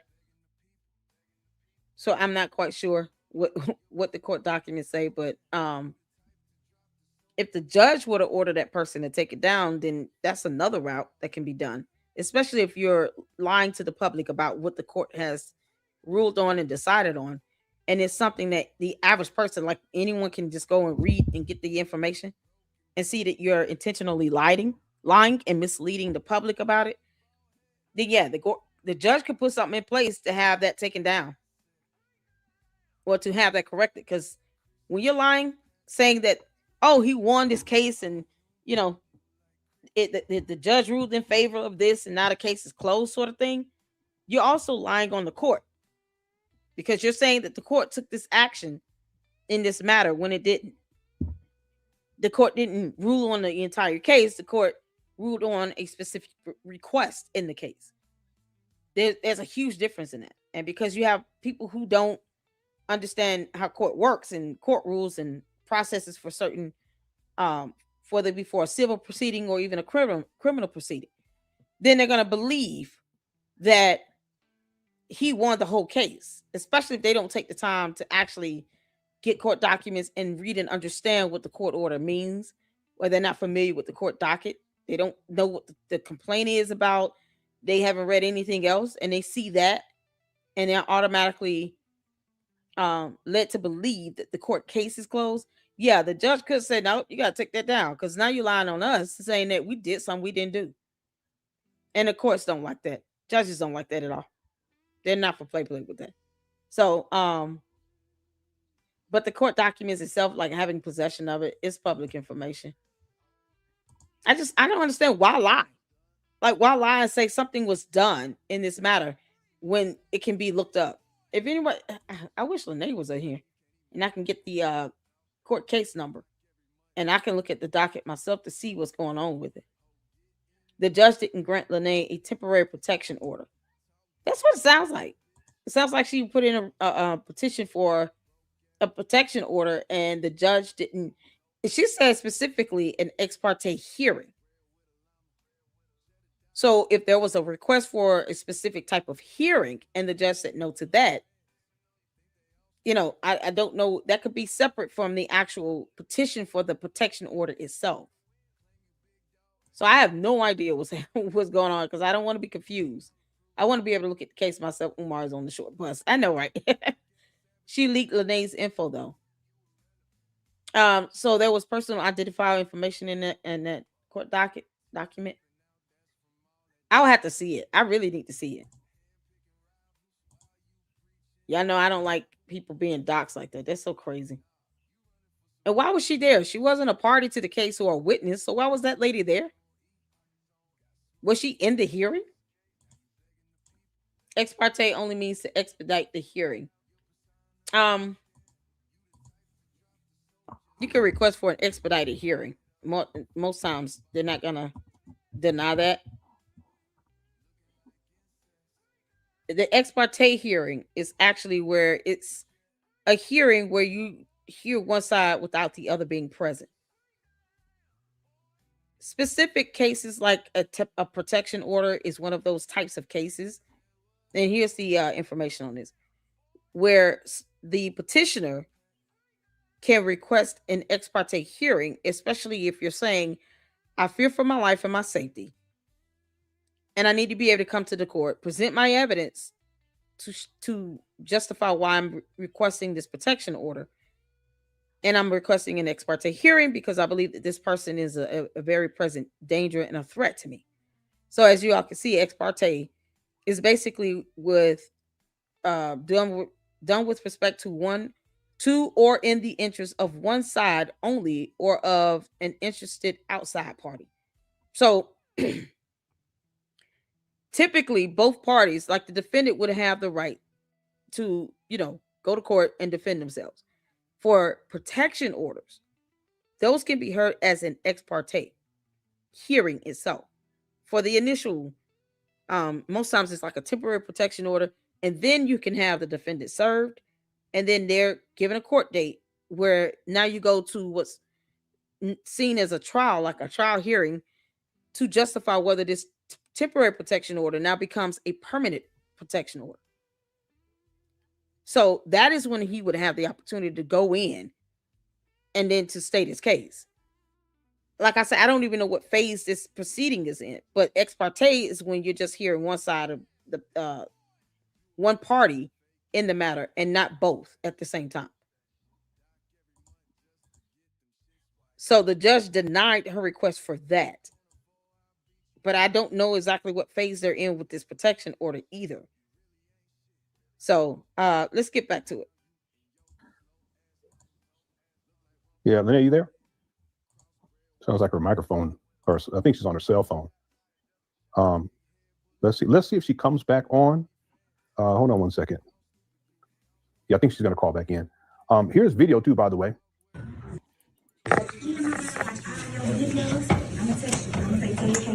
Thanks for the show. It's about to get real live. for all his black sisters. Hey, I love it. I love it. All you queens have a good day. You're good. All right.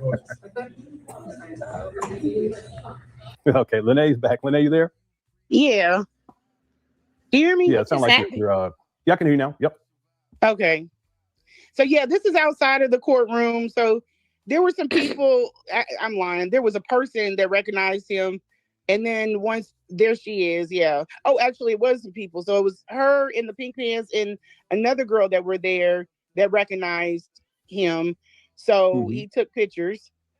What? Because this is the time you take pictures. But you can make this up. He's very gorgeous. Yeah, gorgeous queen. He's really in character in this.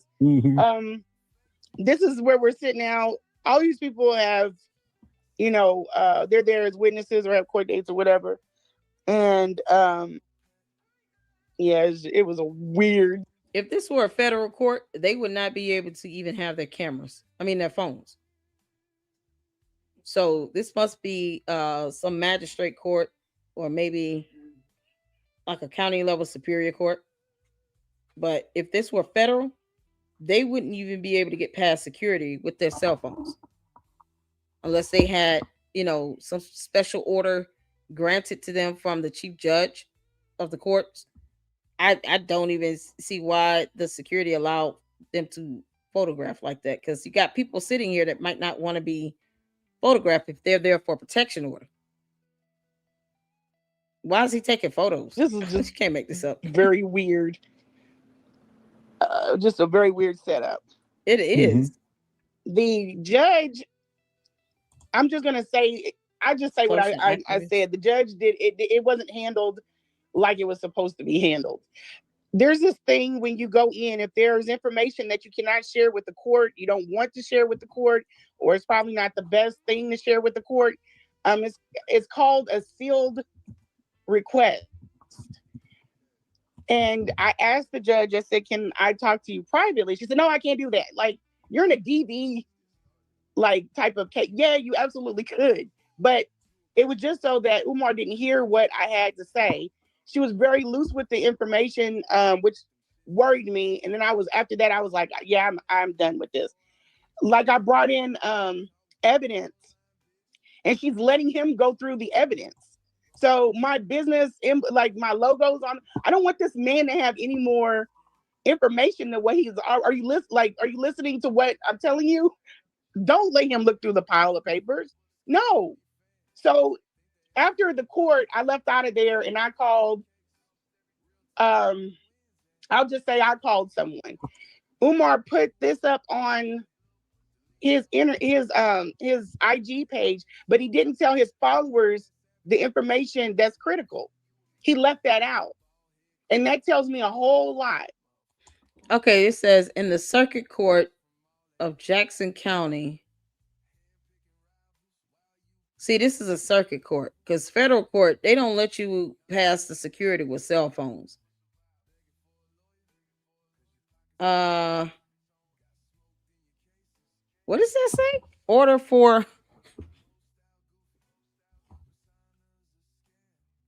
Order judgment for respondent.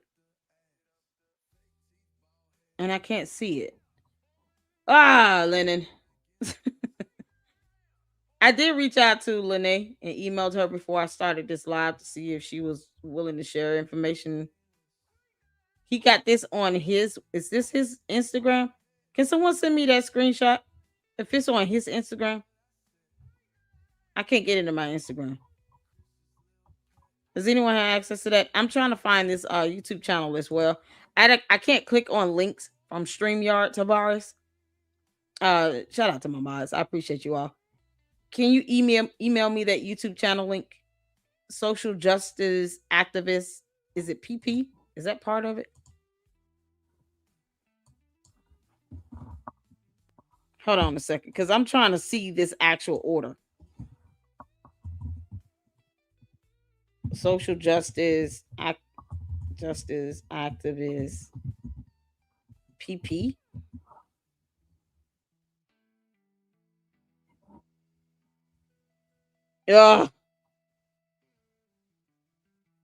if I go on that person's channel, I don't need them talking about, oh, you're trying to use my content, because they petty as hell. The Martardians are just, they don't have brains, they petty, they defend him for no damn reason. It makes no sense. I can look at it, but I'm not putting that person's video on my video. Because they do dumb shit. They go into people's chats just to see what someone's gonna say, then try to say, oh, now you're harassing me. No, you came into my channel. And when you don't understand laws, you F around with me, you're gonna find out for real. Like, this is crazy. She's like posting up a whole bunch of stuff about other people. Like, who is this person? Oh my God, you can't make this up.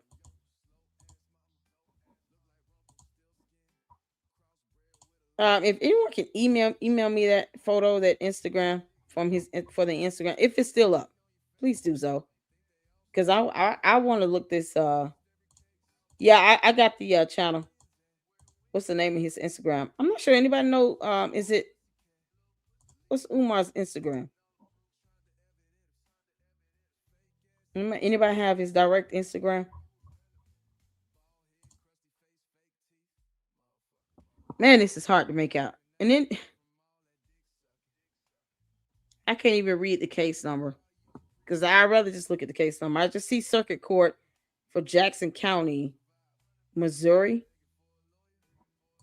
Let me see if I can pull up the case. All right, let's get back to the video, and I'm gonna try to find the case online on the court docket. So what's the information that's he didn't tell them what happened in court. He just said he won. You didn't. Mm-hmm. You didn't win. You didn't win. So the information that I was trying to share with the judge, I had to leave out of the court and call and say, hey, I didn't try to obstruct anything. The judge asked me this in open court. Mm-hmm. And the ex parte even explained to her, the ex parte was not Siobhan's idea. I let everybody know what my plan was. That wasn't my part, like where I was going with things. It was a good step that needed to be taken.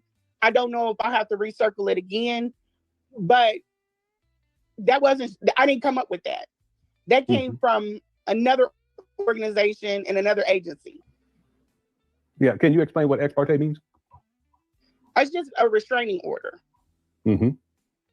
So she absolutely can hear things. If you're dealing with an abuser, I'm just using this as an example, and you're going to court and you've got a job and you don't want your abuser knowing where you're working. Okay, so let me be specific. Ex parte means where the judge hears one of the parties, only one side of the case, meaning the petitioner rather. Oftentimes, when it comes to a restraining or protection order, an ex parte hearing is an exception for those types of cases where you can go before the judge without the defendant being present and present your case and your evidence. If it's for a restraining order,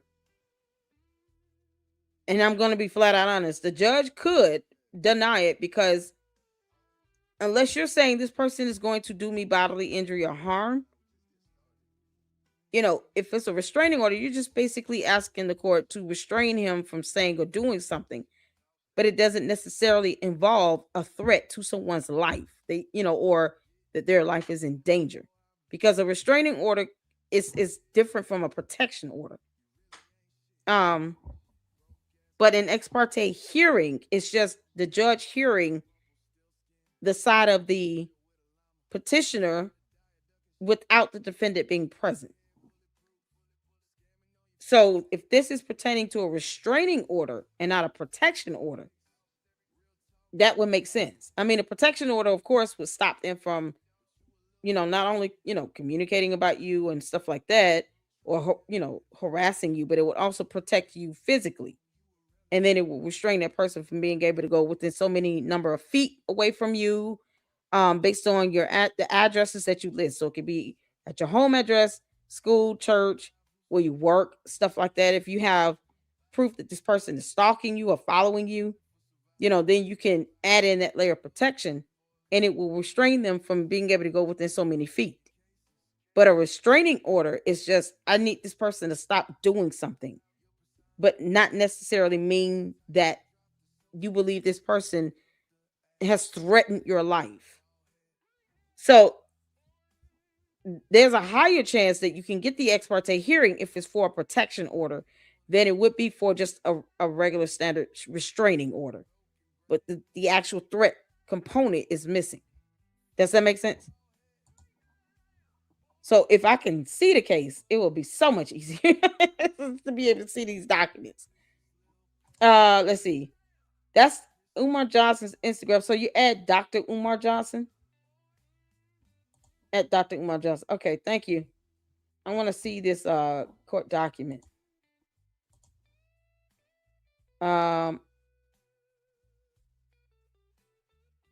It'll be more. Okay, cool. Okay, yay. So hopefully I can get a copy of that information directly. But there it's a little nuance. So it's not like Umar has never threatened people with their life. I mean, he's done it with Lenae.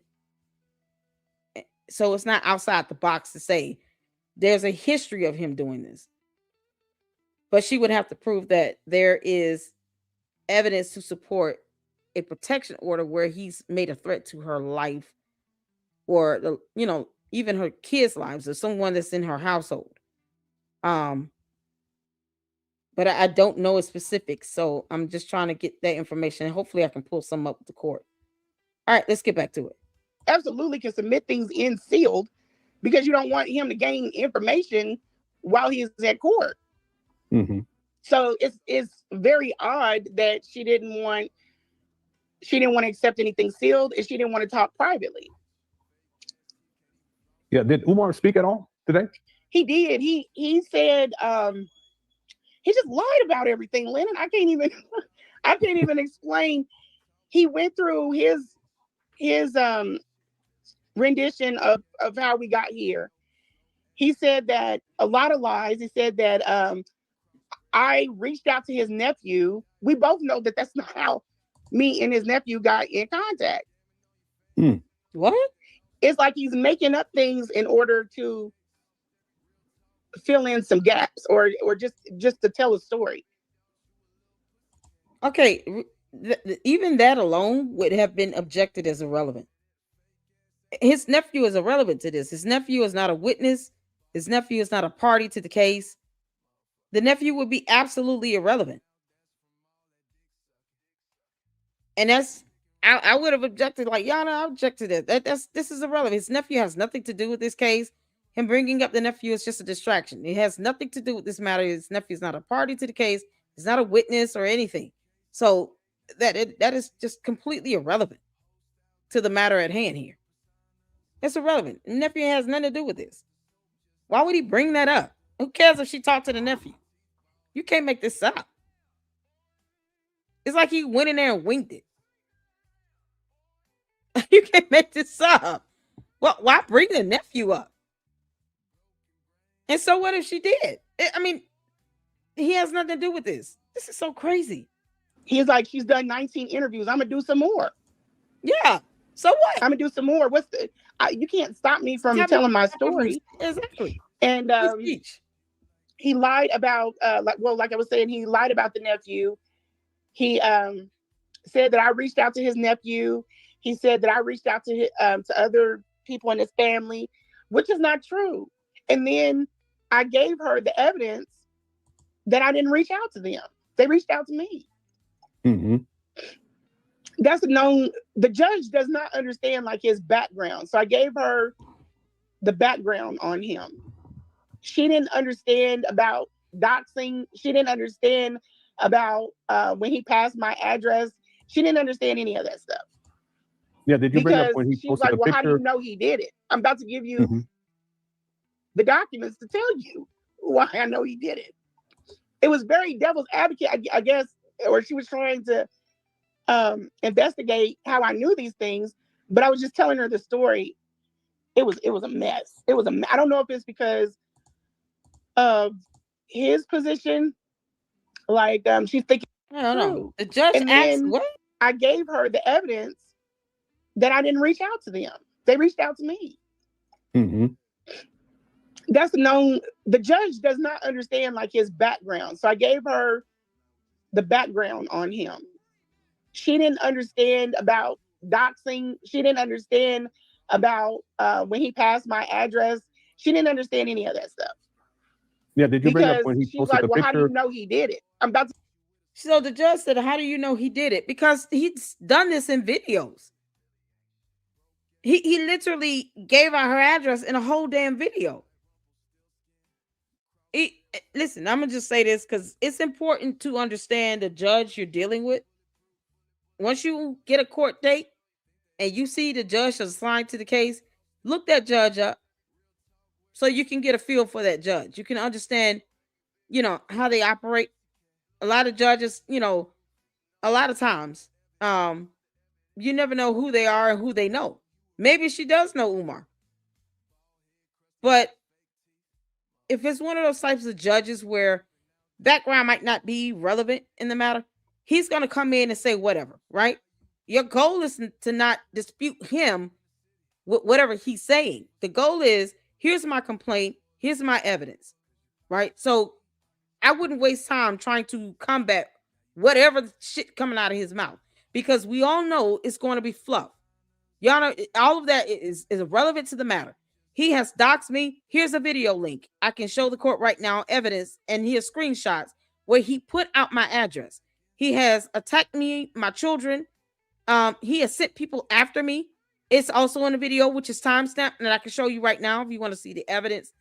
There's a problem with him cyber harassing people, sending out threats to people, having other content creators and individuals tagged into videos while he's live streaming, and then asking people to go after other people, go after his critics, go after people to silence them. Like, I wouldn't even give him the opportunity to be able to respond with no nonsense.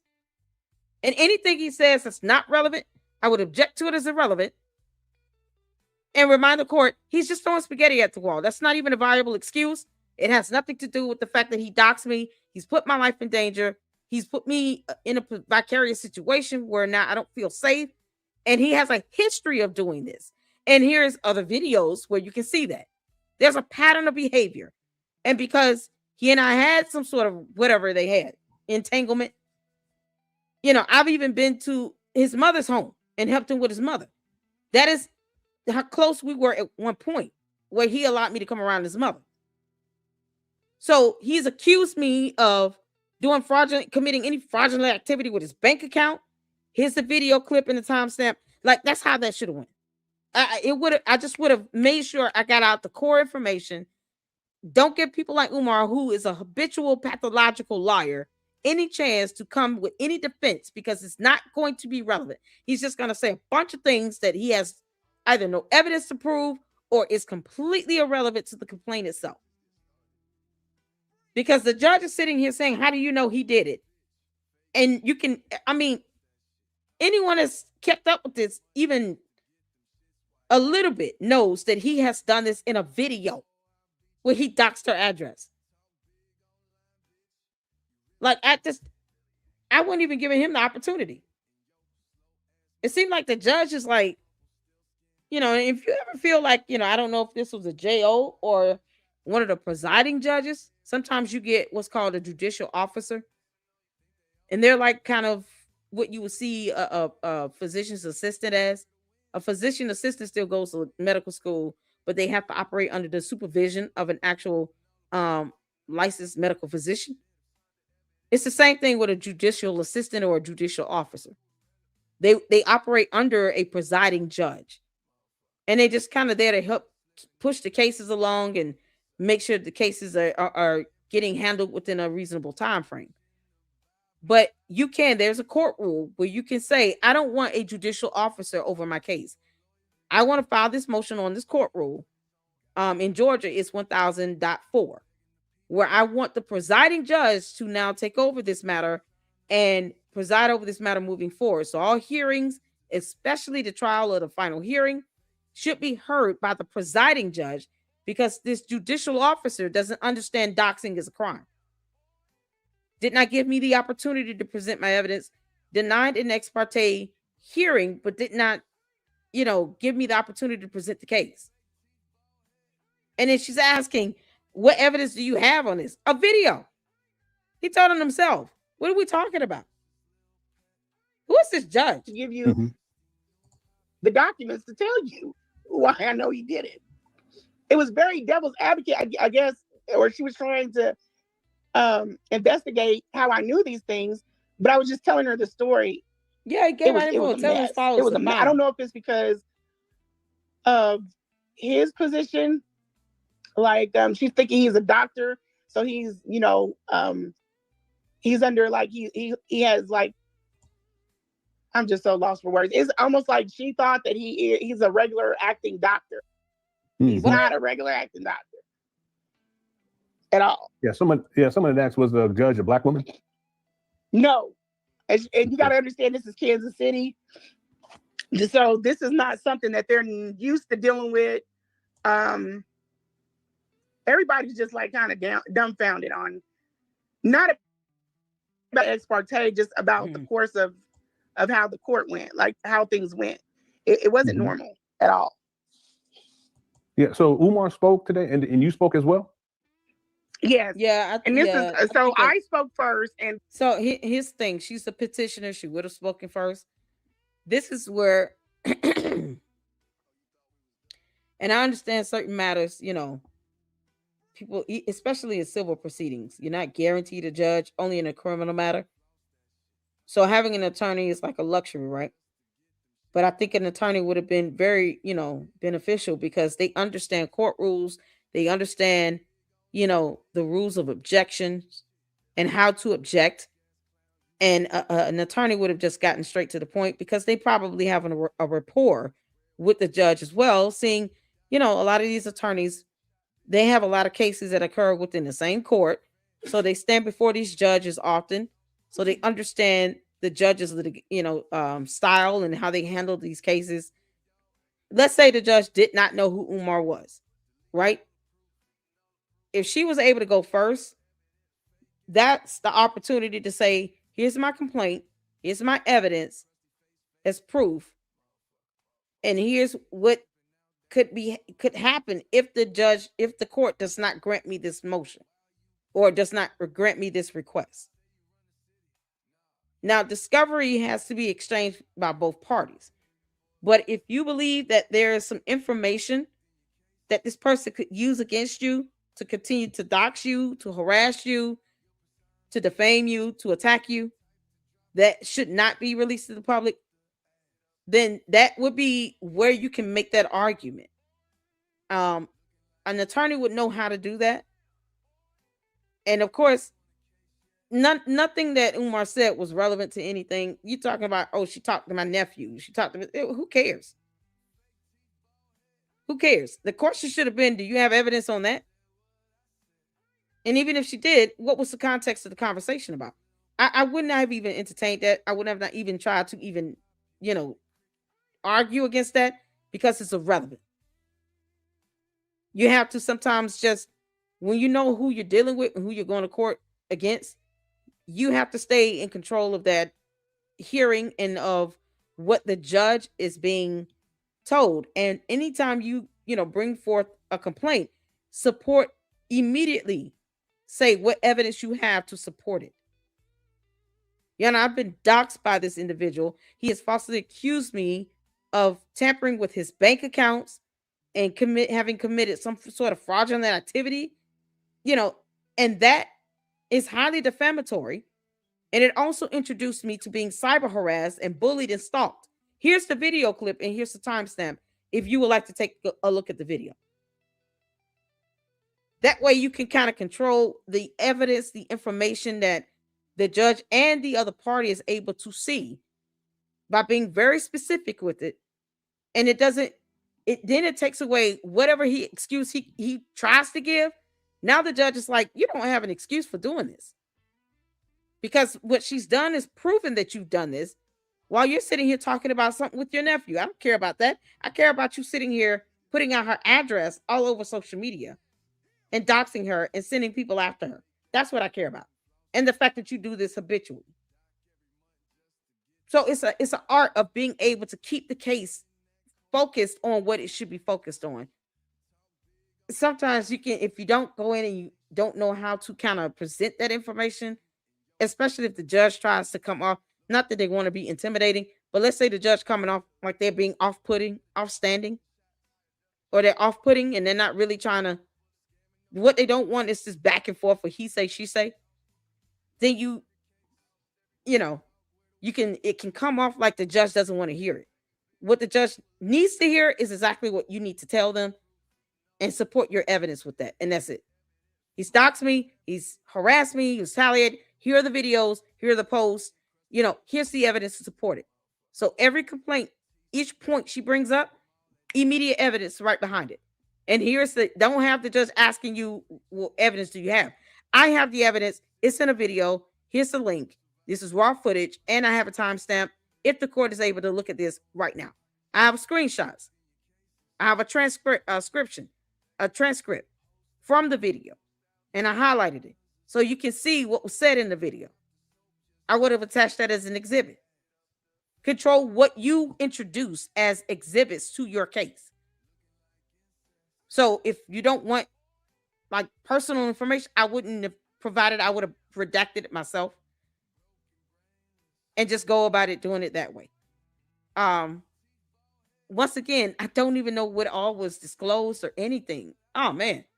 Why am I just not finding out about this? Then he asked me questions, or she allowed him to ask me questions.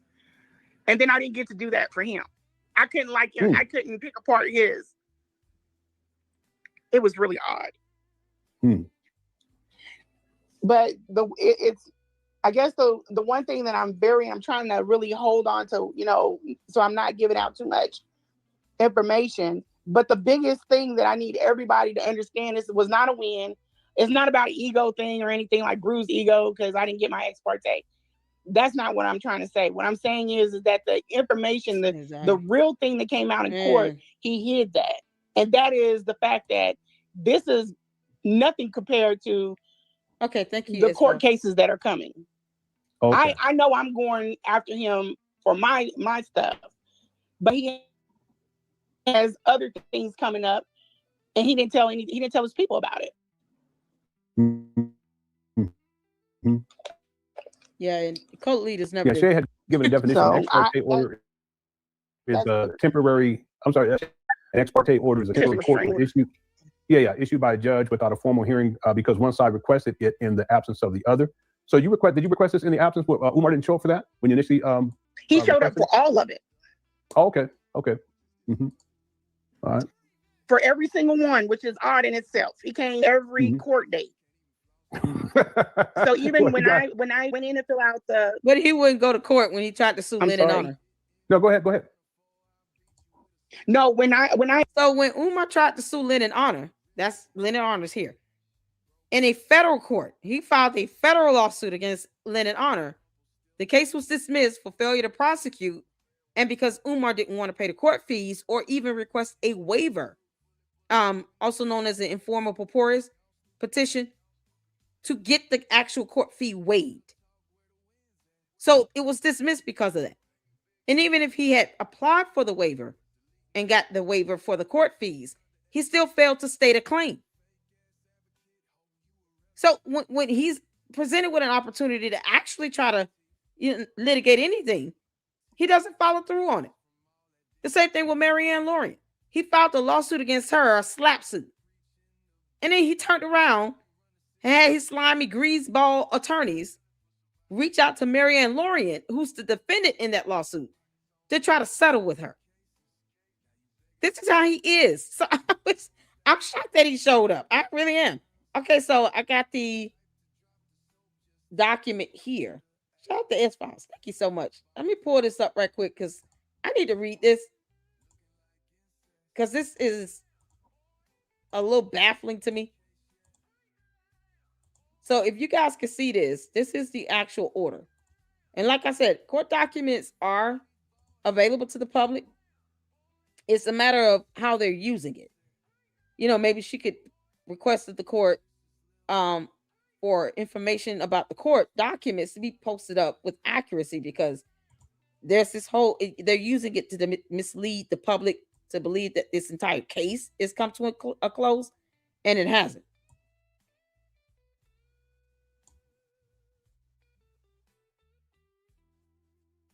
So, okay.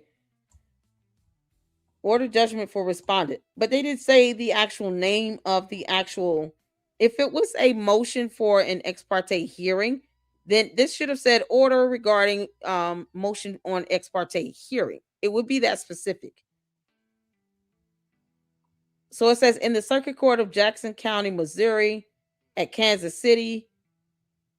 I see case number there. Lenae versus Umar. Order judgment for respondent. Comes now. The court on petitioner's petition for order of protection. The parties appear pro se. So this was for an order of protection. The court, having considered all admissible and credible evidence, finds petitioner has failed to meet the requisite burden of proof for her claims, and that judgment is hereby entered in favor of respondent. Therefore, it is ordered, adjudged, and decreed that judgment is granted in favor of respondent. But that's for this specific petition. If I were her, I'd refile. And get an attorney, because I'm thinking, and I heard her say ex parte hearing. So I'm thinking this is for a specific request to the court in this case, because she said ex parte hearing. You can file a request for a hearing, and the actual hearing is based on that specific request or that specific motion. So let's say Candace is being sued by the French president. She filed a motion to dismiss and motion to strike the First Amendment complaint. A hearing can be done on that specific motion, but it doesn't mean that, let's say the motion is denied. It doesn't mean that the Macrons won the entire case. It just means that the defendant that filed that motion to dismiss had that motion denied, but the actual proceeding will move forward in the case. Like the case will move forward in the court, and it will go to the next phase. Having a hearing on a specific motion is not the same as the trial hearing. So I don't know. I'm not sure what this was. Was this a full trial? And it don't say that the case was dismissed. It just says order in favor of respondent. I don't even get exactly what this hearing, included, because it's not there. It's not specific in this. Okay, let's get back to the video. Maybe she'll provide more context, because I'm a little bit lost.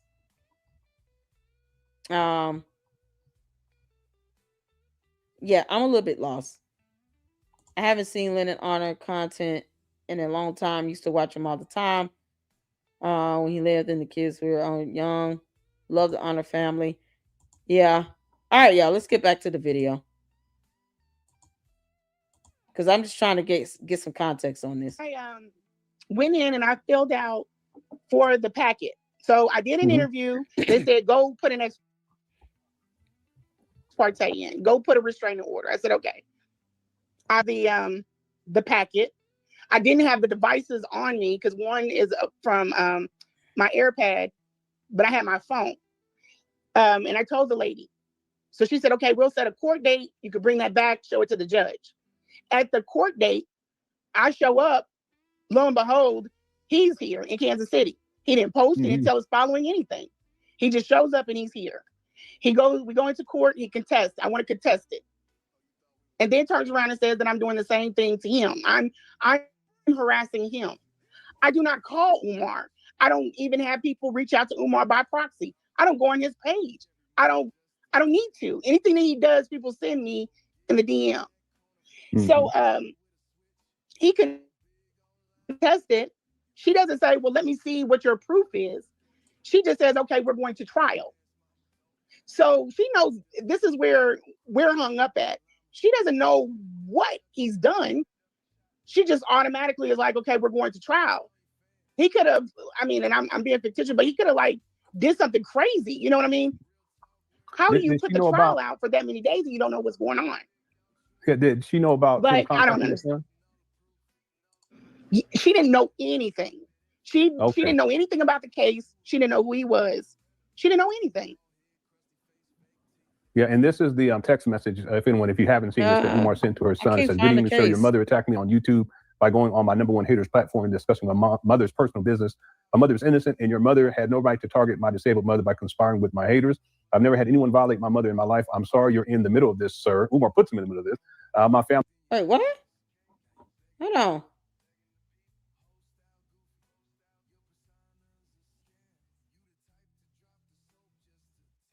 Your mother attacked me? What?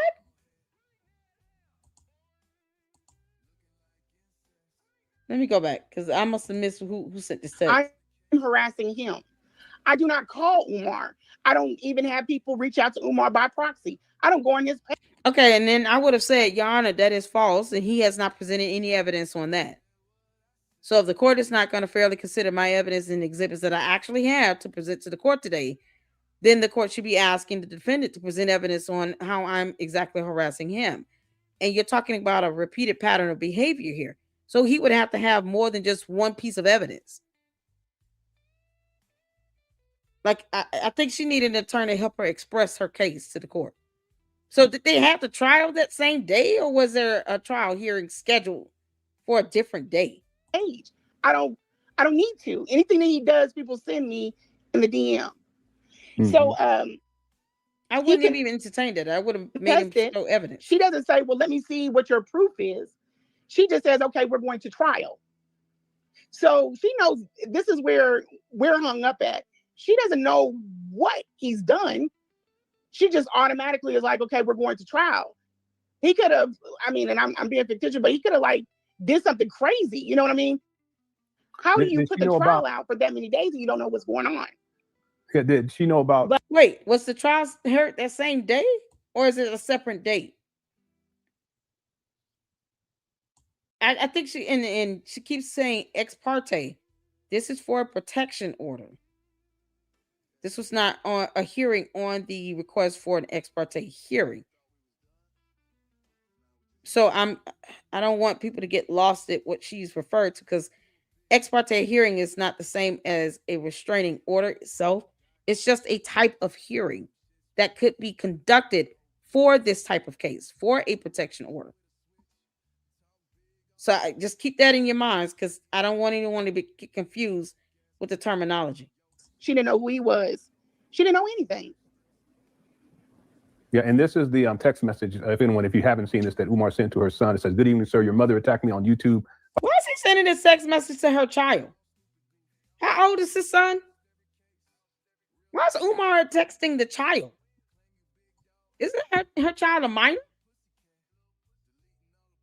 He sent the message to her son. And yeah, is he out of his effing mind?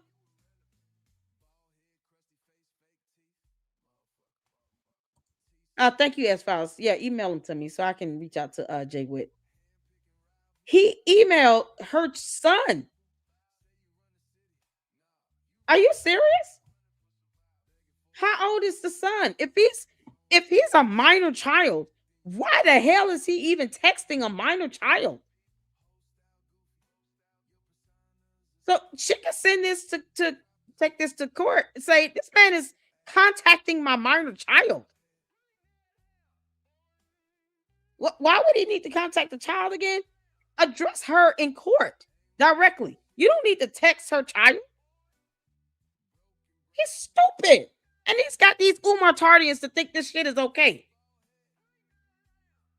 Man, I'll be so pissed. You don't text my kids. How did he get the son's number? Why does he know the son's phone number? Look out your mouth. I would have had this idiot blocked. He should be blocked. by going on my #1 haters platform and discussing my mother's personal business. My mother is innocent, and your mother had no right to target my disabled mother by conspiring with my haters. I've never had anyone violate my mother in my life. I'm sorry. I don't care if Umar wants to abuse the word hate all day. He still won't show proof of life. And you got siblings and other family members that want to see her. So he can kiss my ass with that. He's like a fucking man baby child. My haters, when. If you got an issue with anything, it's called free speech, you moron. And then secondly, people are concerned about what's going on with your mother because no one has seen her. Her own other children are trying to see her. Her grandchildren want to see her. And you are literally harboring her away from the family. You buffoon. Why are you texting a minor child, Umar? You clown. You're in the middle of this, sir. Umar puts him in the middle of this. My family is very angry. This will be addressed one way or another. Okay. Well, the family is not angry. When the family is going on various YouTube channels, wanting, and the nephew particularly, wanting to see his grandmother. He's out of his damn mind. That's laughable to me. For him to sit here and to text the son, though, he's talking about my family is angry. No, they're not. We're not talking about the same thing. He must be thinking of family as in his cult members. Because he doesn't speak for his other relatives. The sister literally called the police and the the group for disabilities. I mean for senior citizens, elder persons, to go to the home to do a wellness check 3 times in 4 weeks. He posted it up on his Instagram that his sister called the police and the elderly association to do a wellness check 3 separate times in 4 weeks. That is not an indication that the family is angry. They're not angry at Lenae. They're angry at Umar for withholding her, the mother, from them. And they're having to send out the police to do wellness checks. I would not have entertained his buffoonery, and I would have made the judge equally challenge his statements and allegations. We're not here for that. It's irrelevant. It has nothing to do with the nephew. He can sit here and call people haters all day. Has nothing to do with the fact that he's doxing me. He is sending people after me to threaten me in my life. And I have the video footage with timestamps to prove it. Here's a screenshot. Y'all know I do screenshots for a reason. When I put on the closed captions, that's done for a reason. So you can see what the person is saying, and then you can screenshot it. And as opposed to you just presenting the video alone as an exhibit, now you have a screenshot of what is being said in real time. Because this is providing exhibits and evidence. Your Honor, here's exhibit A there. I'm wondering, did she even provide exhibits to attach to the petition? I'm so confused at that, man. Oh, I'm trying to pull up the case. Okay, I'm better at this, Lennon, when we do it this way. Free talking is probably not my strength. You're good. Okay. You're good. So, but the judge didn't know anything about this? I'm sorry? The judge didn't know anything about this? No, she hadn't seen anything. She just said, okay, we're going to set it for trial December the 3rd. And I'm like, okay, what the hell? That's a long time. And I didn't want this to drag out. I wanted to get this step off of my list because I got other things I need to be doing. Mm-hmm. So let's just take this is like that idea what's going on. Mm-hmm. What family are you talking about? This is why we already knew that it had to be this ex parte. I wasn't going to be able to get everything out. She wasn't going to be able to see everything. We already knew we would have to go in for a civil suit. But even with this, when we're in there today, he's continuing on this lie. It doesn't fit. It's weird. And then the lie, the lie is that you're harassing him. Yeah, I don't call. I just like, do you? She asked me something to the effect like, do you know these women? I'm like, no. And she's like, well, who are the women? I said, there's one sitting right there, Punky Brewster. Yep. Which one was that? what is her name? Malika. Malika. The one Diddy's chick. The one on Diddy's. I don't know who you talking. I'm a little lost in this. I'm still stuck on, this text that was sent to her son and why he felt the need to reach out to her son, like the son is going to do something to his mother.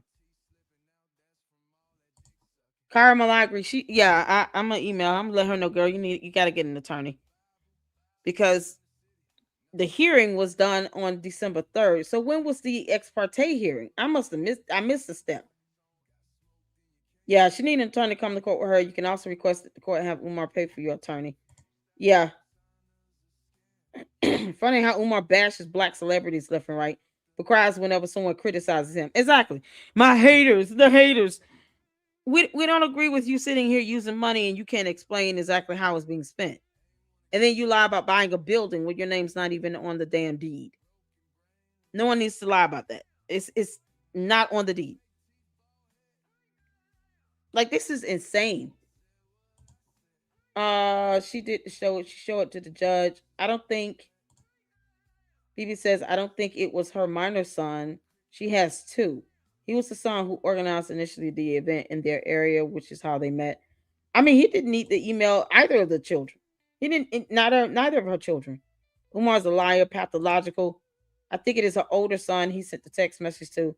Yeah, what is he expecting the son to do to his mother? He's not going to do anything to his own mother. If anything, he's probably concerned about what this could bring about now, as far as backlash to his own mother. Why would he text the son like the son's going to do something to her? He's not going to. That was just, it's dumb. Sending the son a text still did nothing.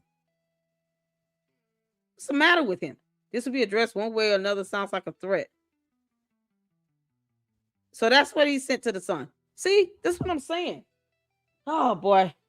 Yeah, she needed an attorney for this one. She can still file another protection order. Because that way you can put it together. You can show proof of the threats to your life, your safety, in being in jeopardy, and you can establish a pattern of behavior that he has with doing this to others. This man has sick goony goons after people in live streams, in videos. It's insane. And he's talking about everything but the actual allegation. So was the actual trial heard the same day she filed the petition for the ex parte hearing? It's so crazy. He's always making veil threats. Exactly. Even Marianne Lawrence said the same thing. He threatened her. And if he doesn't do it, he instructs others to do it. So he's still guilty by this conspiracy. He's the one directing the order. And if you have evidence to prove it, you produce that. Like, that's it. Because otherwise, this judge is like, it sounds kind of, it's a bit frustrating to know that this should have been very straightforward. Even if he went in there and lied, I would not give credence to it. I would object to it. It is irrelevant. I have never harassed him. He should be producing evidence on that. Until then, here's my evidence to show that he has harassed me. He has sent people after me. He's doxed me. He's put out my address, my phone number, like those things. He sent a text message to my son saying this is going to be addressed one way or the other. Here's where you can, here it is. Here's the floodgates. I don't know who these other women are, and I don't care. They're irrelevant. They're not a party to the case. They're not witnesses. I don't care about these other women. I don't know who he's referring to, but I'm concerned more about him sending this text to my son, Your Honor. That's where we are here. And then you show the judge the text. Like, what the hell? Okay, let me just play this out some more. And I'm like, what the hell? That's a long time. And I didn't want this to drag out. I wanted to get this step off of my list because I got other things I need to be doing. So let's just take. Exactly, Bibi. He doesn't even have a good relationship with his own mother. Like that idea what's going on. Umar don't even care about what's going on with his own mother. And yet he's sending a text message to Lenae's son. Like that's somehow supposed to cause them to just have a breakup of some sort. You can't make this up. Why is Umar not blocked in the son's phone? His number should be blocked. He shouldn't even be able to send a text. I don't understand this. Mm-hmm. What family are you talking about? Exactly. This is why we already knew that it had to be this ex parte. I wasn't going to be able to get everything out. She wasn't going to be able to see everything. We already knew we would have to go in for a civil suit. But even with this, when we're in there today, he's continuing on this lie. It doesn't fit. It's weird. And then the lie, the lie is that you're harassing him. So here's the thing. Okay, my mother is innocent, and your mother had no right to target my disabled mother by conspiring with my haters. First of all, he has to prove that there's some level of conspiracy. And what does that conspiracy even determine? See, he knows nothing about the law. Conspiracy to do what? For the mother to be able to see her other children and grandchildren? That's not a conspiracy. So he doesn't even say what the conspiracy is all about. And then you're just calling people haters. That could be anybody, Your Honor. And what does that mean? Haters based on what? Objection to that. It's irrelevant. He's not telling the truth, and he's not producing any evidence on this so-called conspiracy. So the court should be mandating him to present evidence on some level of a conspiracy for something that has nothing to do with him.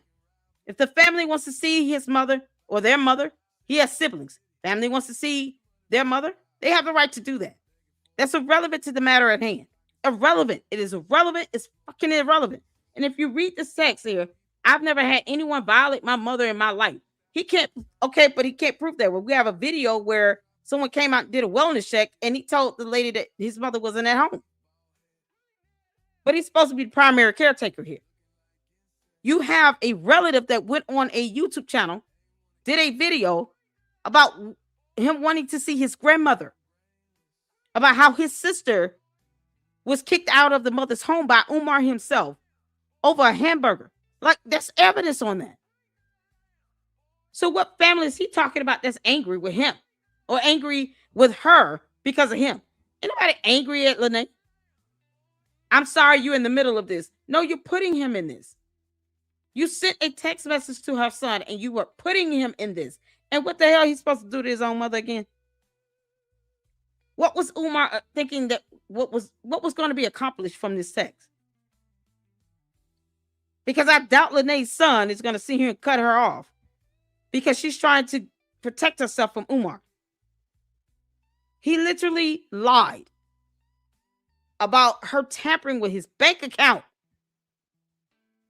with no evidence. I've never had anyone violate. I'm sorry, you're in the middle of this, sir. My family is very angry. Name the relatives. Because so far, there's a sister and a nephew that are angry with Umar for not allowing them to spend time and see their own mother and grandmother. So who are these other relatives? No, Yana, he's going to have to prove that. He's going to have to tell some names. What relatives are angry with me? Because he has family that has not seen his mother, that wants to see his mother. He has siblings that want to see their own mother. He has nephews and nieces that want to see their grandmother. So he needs to produce evidence on that. I don't care. My family is very angry. This will be addressed one way or another. That's a threat. I'm going to take it as that. Because it's not his first time saying that. And because he has a history of sicking his dumbass Ogoonie goons on people, this is perceived to be a threat to me. Based on the history, his pattern of behavior, and the fact that he has doxed me in the past, harassed me in the past on social media, and I have exhibits. This is a threat to me. That's it. You can't make this up. One way or the other. Lenae, refile it and then get an attorney, organize your exhibits, and let your attorney go in and present your case. Because this right here is beyond. None of this was necessary. He did not need to send this text to the son. This is absurd. Yeah, I don't call. I just like, do you? She asked me something to the effect like, "Do you know these women?" I'm like, "No." And she's like, "Well, who are the women?" I said, "There's one sitting right there, Punky Brewster." Yep. Which one was that? The what is her name? Malika. The one Diddy's chick. The one on Diddy's. Okay, what is that? She wasn't going to be able to see everything. We already knew we would have to go in for a civil suit. But even with this, when we're in there today, he's continuing on this lie. It doesn't fit. It's weird. And then the lie, the lie is that you're harassing him. Yeah, and then she faced out. I don't call. I just like, do you? She asked me something to the effect like, "Do you know these women?" I'm like, "No." And when did the other women come up? Because that's irrelevant. It's irrelevant. These women are not named as co-defendants. They're not. He didn't name any specific person as a witness. Why is the judge asking about these women? Why are they important? They're not important. They're not relevant. Her son is not named as a co-petitioner in this. So why is he texting the son? He's not in the middle of it, Umar. You dumb Oompa Loompa. You sent her son in an inappropriate text message where you're talking about something being addressed one way or the other. She can perceive this to be a threat based on your history and the fact that you've doxed Lenae in the past. And you've sent people after others that were your critics, like anyone owes you anything. He's not God. He's an unemployed mere mortal that don't even want to admit to him passing out, that has not even taken care of his own kids, that treats his own mother like crap, and lies about every wellness check that is done by the police and the elderly association. Why not let your relatives see their mother and grandmother? He's harboring her in the house. Asking for proof of life is not even, it's not unrealistic. It's very reasonable. If you got siblings and relatives that are saying, "I want to see my mother and my grandmother. I haven't seen her in months, in years. We can't get her on the phone." He won't let us in. He won't even let the police do a wellness check 3 times in 4 months. What the hell is he hiding? To say we demand proof of life? It's not something that's so unthinkable. You just saying that you've never done anything to violate your mother means nothing. Because there's evidence where you're literally withholding her and harboring her from her other family, from her other children. You put out your niece over a hamburger. So the fact that he can't prove that is enough in and of itself. But this is where, an attorney would have been able to argue with that and object to most of the stuff he was saying because it's irrelevant. None of those other women don't mean shit. She's like, "Well, who are the women?" I said, "There's one sitting right there, Punky Brewster." Yep. Which women one was that? What? The what is her name? Malika. The one Diddy's chick. The one on Diddy's. I don't know who you're talking about. Diddy's band. This is a mess.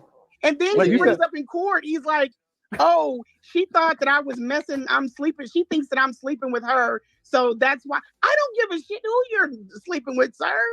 What? He's trying to. What the hell? Malika is a chick from Making a Band. Making the Band. She dresses like Punky. She's like a black Punky Brewster. She was there? Yeah, she's his handler.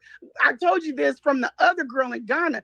Umar can't do things on his own. He needs somebody there. Wasn't this he's the an lady idiot. down? She looked like the lady that was down there in She's the lady that was with the doll. Oh my God. Yeah, she's his handler now. And he rotates them out. Tiffany was a handler, Ann was a handler. Yeah. These people are like his handlers. Yeah. Sharon.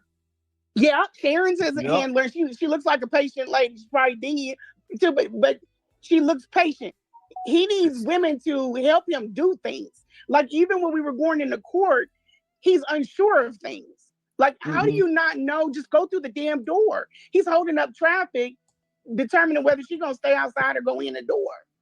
Just go through the damn door. She'll walk Okay, is this the lady? You know, and then the sheriff's department is in there. It's a strange situation. Yeah, that's her. Oh my and then God. he comes around the corner. He's got them so on this. She's obsessed with Umar kid. I'm indifferent about this woman. She comes around the corner like, yep, I'm here with him. And I'm like, bravo, chick. Go have it. Like, I don't give a shit who he's here with.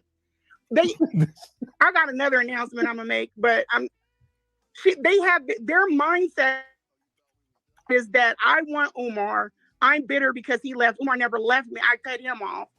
That's irrelevant. I don't care if he knew that he could have it, but it's messing up the flow of the story. Things are not matching up. There's no way what happened today would have been able to happen if I'm crazy in love with Umar. It's irrelevant. That's not what it is. I don't have any. Okay, now do you all see why I said that the art of objection is important? Because here's just a tidbit as a heads up. When you go to court and you know that the other person is a pathological liar like Umar Johnson, and he will not have any evidence to, defend himself at all, you can anticipate the things that he's going to say. Therefore, you can still maintain how the hearing is being, the direction of it and how it flows. Because if you allow someone that's an inveterate liar to throw out all these defenses and all these stupid ass accusations, guess what ends up happening? You're distracted from the actual point at hand.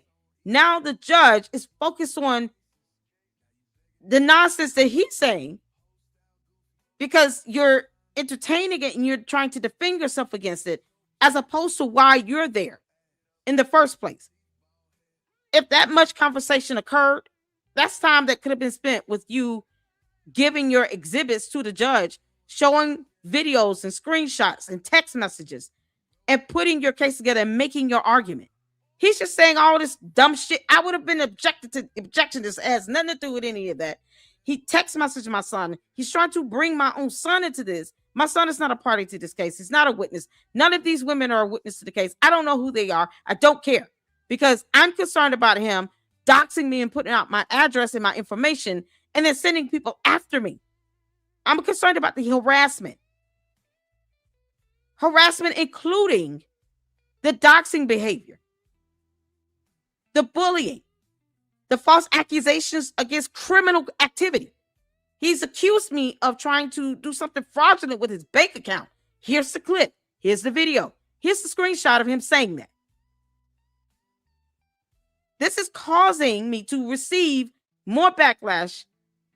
The more defamatory statements he makes against me, the more I'm harassed. He has this cult-like following. These people have no evidence on any of this stuff. They believe exactly what he says. And when he directs someone to do something, they do it. That is a problem. Just like how easy it is to have this become the main conversation, that's how easy it is for that to end up happening in court. And the trick is to get the judge to stay focused on the case, because the judge is trying to hear both sides here. But if you start entertaining what the defendant is saying and their nonsense, as opposed to saying, Your Honor, he's just throwing spaghetti at the wall, none of that is true. He has not presented a shred of evidence on it. And I would urge the court to review my evidence, because he has none. He's just throwing out accusations that are baseless. And this is his MO. This is his pattern of behavior. Now you can flip it back on him. You can flip it back on him. But if she refiles and she gets an attorney, the judge will take that a lot more seriously. I just don't understand exactly why the judge is entertaining his nonsense. It's unnecessary, because it should have been just objected to and it should have been shut down. He doesn't have any evidence on this, then it should be irrelevant. And I'm objecting to it as irrelevant. These people are not a party to. I don't know who any of these people are. They're not witnesses. They're not a party to the case. I don't know or care about these other people. I only care about his actions that are causing me, to receive all these, attacks and harassment and being doxxed. This is what's getting out of control. And here's my evidence. How much of this video do you want to see? I have a timestamp. I'm ready to play this video right now. How do you want this to go? it would have been very hard for him to try to defend the actual evidence. But at least she would have been able to stick with her allegations and focus in on that. You're trying to present a case that your life is in danger and that you fear that he's going to do something to you directly, or he's sending someone out to do any physical bodily injury or harm. You're requesting a protection order. All that shit he's talking about is irrelevant. Who cares what his defense is? That's how I would have said it. I'm objecting to it as irrelevant. That has no bearing on what I'm requesting and the evidence that I have. That's it. And the judge would say, okay, well, go ahead and, produce your evidence here. Have any feelings for him, like, and then I have to know, and I'm just gonna say this, I would have to hear how Lenae went into this and presented her case. I mean, because if it's attorneys know how this should flow, and they know exactly what to say and how to put it, so that the judge can see, okay, you make this allegation and you have this evidence that directly supports the allegation, and continue to keep the case on, keep things on track. I would have to hear how she opened this up. She was able to speak first. I would love to hear her opening argument on this and her opening statements to this. Because if it's not organized, if it's choppy, if it's almost as if you're unsure of things, and you're just present the evidence, the exhibits you have, if that's not flowing, then the judge could easily be distracted by whatever the defense is, where he's making all these statements and he's just coming back to back with it, and it has nothing to do with the other. And you're trying to defend yourself against his baseless statements. So I would have to hear what she said too to make sense of this, because I'm a little bit thrown off. I'm trying to get a gist of what was said, and because that's missing, it's hard for me to be able to give, some thorough commentary on this.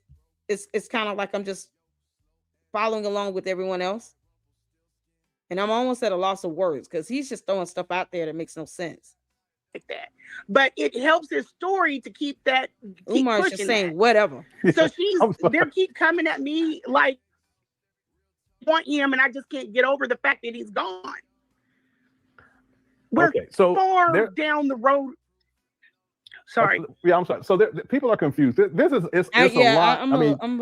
You went to court today, but then you bring up handlers. You bring up Malika. Malika used to be on Making the Bands with Diddy. I'm sorry. No, we're trying to put the pieces together. But you're saying because I'm a terrible storyteller. No, that's fine. So, but you're saying she was there, and she was also down there when Umar was down at the what is it called? Nat Turner. Nat Turner land, and I blurred her video out. But she was there. Okay. Sharon was there. They had showed dolls. It was like a barn type of a situation. So she's all the way down there. People are trying to figure out. Okay, so she was there today in support of Umar in the courtroom. Yes. Okay. So was she there as a witness? Because of course he didn't give a witness list. So he brought a witness to a hearing, and the judge nor the other party was informed that there will be a witness, because what's good for the goose is good for the gander. Let me read some of y'all's comments. Jay Williams said Umar was saying she's a jealous ex. So that's his whole argument to this text he sent to her son. This is going to be handled one way or the other, or him doxing her, or making derogatory statements online in videos. Like, Umar's such a fucking clown. No one's jealous of Umar. He got no job. Umar, you don't have a job, you fat roly-poly. You don't have a job. I honestly don't see how anyone can be jealous of any other woman choosing to be with his ass. He's unemployed. He's a slob. He has nowhere to live. He doesn't have a car. He has nothing to offer. So any woman that's with him would be taking care of him. Who the hell would be jealous of that? No woman in their right frame of mind would be jealous of another woman taking care of a grown-ass man who refuses to work. There's nothing to be jealous of. Your Honor, I'm not jealous of someone that chooses to date this man that's unemployed, who didn't even, raise his own kids. They would be taking care of him like a child. Why would I be jealous of that? It's irrelevant to the actual matter at hand. We're talking about a protection order that I'm seeking from this court. And he's trying to say that I'm a jealous ex with no evidence to show that I've harassed him in any shape, form, or fashion. Period. Umar, you're not that smart. You're just not. You just run your mouth. He's insane. He calls everybody a hater. Your Honor, he calls everybody a hater. He says everybody's jealous of him. So it's irrelevant. Oh, my good Lord. Of course, that's his go-to. Exactly. That's why she brought up the women. Oh, okay. I was trying to figure out how is women coming up.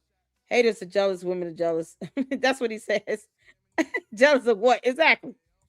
Anybody jealous of somebody else unemployed? These women want to take care of this unemployed, grown-ass, 51-year-old ball of 8 meat. Let them do that. No one is jealous of that. Yeah, I have no jealousy or envy towards a woman that chooses to take care of an unemployed grown man. None. There's nothing to be jealous of. The devil is a liar. Moving on. You can't make this up. Yeah, I mean, it's the worst thing. Yeah, oh, she just jumped. I want his sloppy ass. Like you need a bath. I don't understand what the Diddy thing is. And I'm gonna tell y'all something. I don't watch like cable television like that, so I have no idea who's on making the band or any of that. And the fact that he brought that up, I would have just objected to it as irrelevant. It has nothing to do with anything. That person is irrelevant to the case. They're not a witness. They're not a party to the case. I don't care who they are. They can literally not exist, and it would not change the substance of the case itself. That's it. Yana, that person doesn't even have to be here, and it still will not change my complaint and my exhibits that I have to show this court. They are completely irrelevant to this entire matter. Like, he can say whatever he wants to say, but he needs to explain this evidence. He needs to explain these exhibits here. This is so crazy. Bro has say TV I do. That's the Roku screensaver. I don't care who he is. He's unemployed and jobless. Yeah, the trolls are up in here, y'all. The Umar Tardians. They're here in effect. The Umar Tardians have entered the chat. Give a damn about who he is. He's a nobody. He doesn't work. That's all I need to know. Child, please.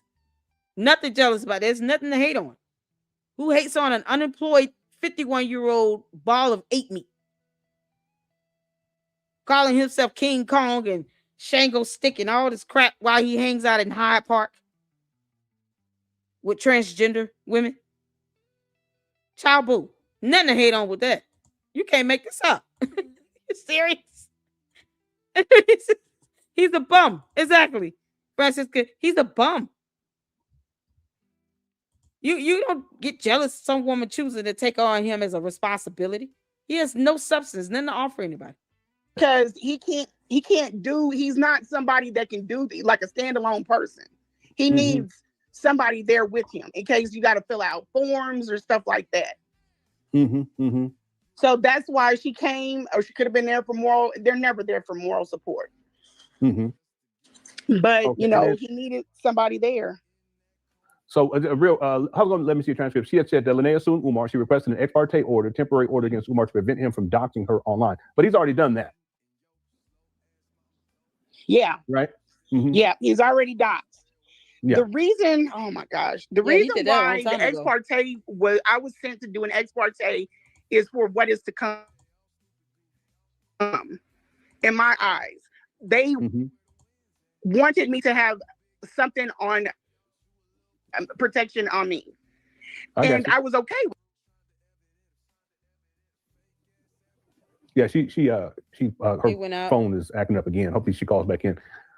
So what she had explained to me was that Umar, he's trying to make it seem like everything is over with. No, this was like just one step in the process. They wanted her to get ex parte, basically restraining order, so Umar would stop doing what he had been doing.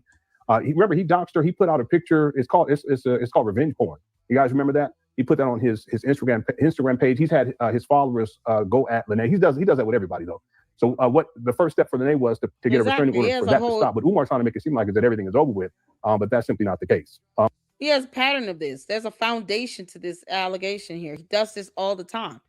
He's even tried to sue Lennon on her, over copyright strikes because he didn't like what Leonard Honor was saying about him, even though it's called free speech and free press.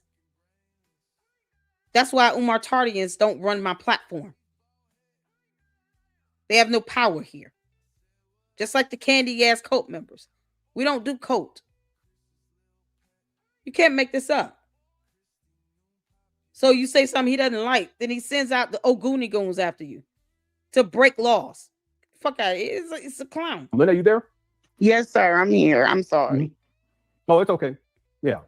Yeah, so people are just trying to put the pieces together. It's part of the issue is the way Umar is making it seem as if everything is over with, but that's not the case. No. Umar is in a lot of crap, y'all. He's in a lot of trouble. A lot of trouble. This ex parte is, think of it like a preliminary, you know.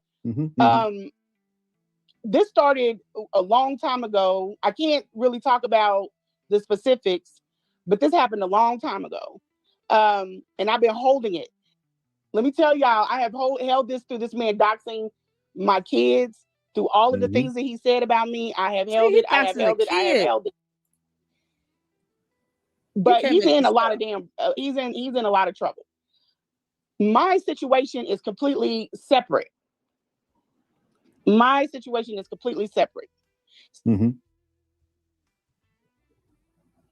So I went and did interviews.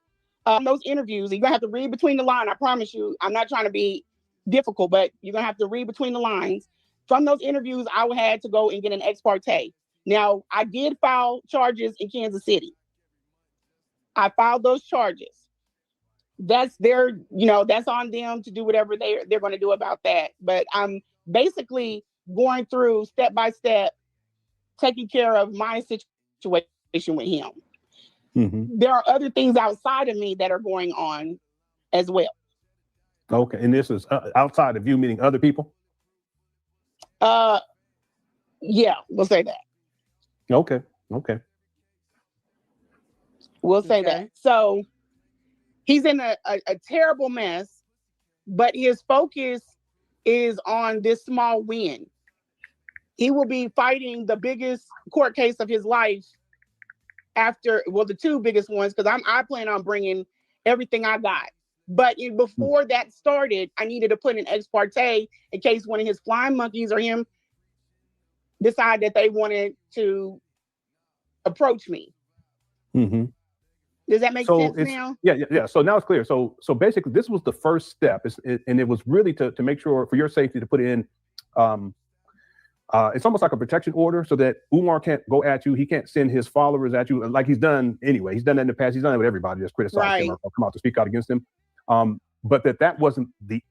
It wasn't as if your goal was simply that. But Umar's trying to make it seem like that was your goal, and because it wasn't granted today, that now it's a victory, and that's why he posts on Instagram. Yeah, no, that's not a victory. And I can guard my own castle, but they wanted me to do things the proper way, and I felt like that was the right thing too. Okay, yeah. So that's and I did. Okay. That's what I did. I did everything else that I was supposed to do. I reports that I was supposed to do that would involve my case. So that's just Siobhan. Yeah, and going forward. I'm sorry. Go ahead. Hey, Ortiz. I do. I have proper legal representation, but the ex parte was not as important as that. Umar, okay. Gotcha. And then you were saying move. Okay, so what it sounds like to me is this. She filed charges with with a criminal court. And if she's filing charges to be heard, those charges are going to be brought forth by a prosecutor. All right. So she filed charges. In the meantime, it seems like she's saying someone advised her, because you filed charges against him in a different venue. And typically when you say charges, you mean criminal charges. You might want to think about giving yourself some level of protection. So perhaps you should do a petition for a protection order and request an ex parte hearing. Okay, because that's one of the types of civil proceedings where a judge could grant you an ex parte hearing for a protection order. You have to prove that there is evidence of a threat or danger to your life and that someone is threatened to do you physical bodily injury or harm. That's just based on the legal definition of that protection order and one of the requisites that you have to prove. You have to meet that burden for that. I don't know if this is a request just for ex parte hearing or the petition for the protection order in its entirety. Seems like was heard on the same day, and then there was a trial scheduled for December 3rd. The judge stated that there was not sufficient evidence based on this order to grant, and I want to say the protection order itself. So, since this is one of the steps that she was told to do because of the criminal charges she filed, what she filed that would be brought forth from a prosecutor to a criminal court.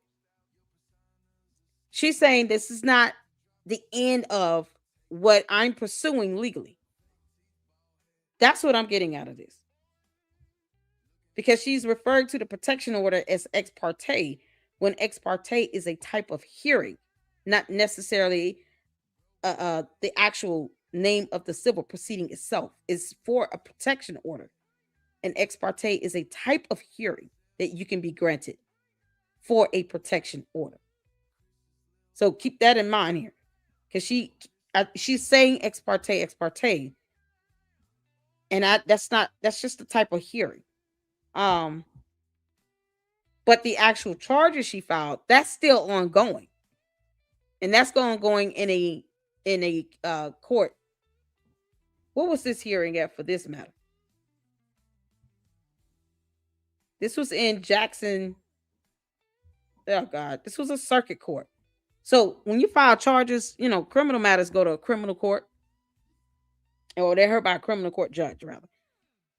That could be heard in another venue.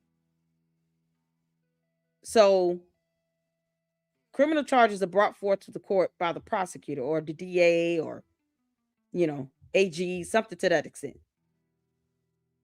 But I'm just trying to make sure I'm hearing this correctly.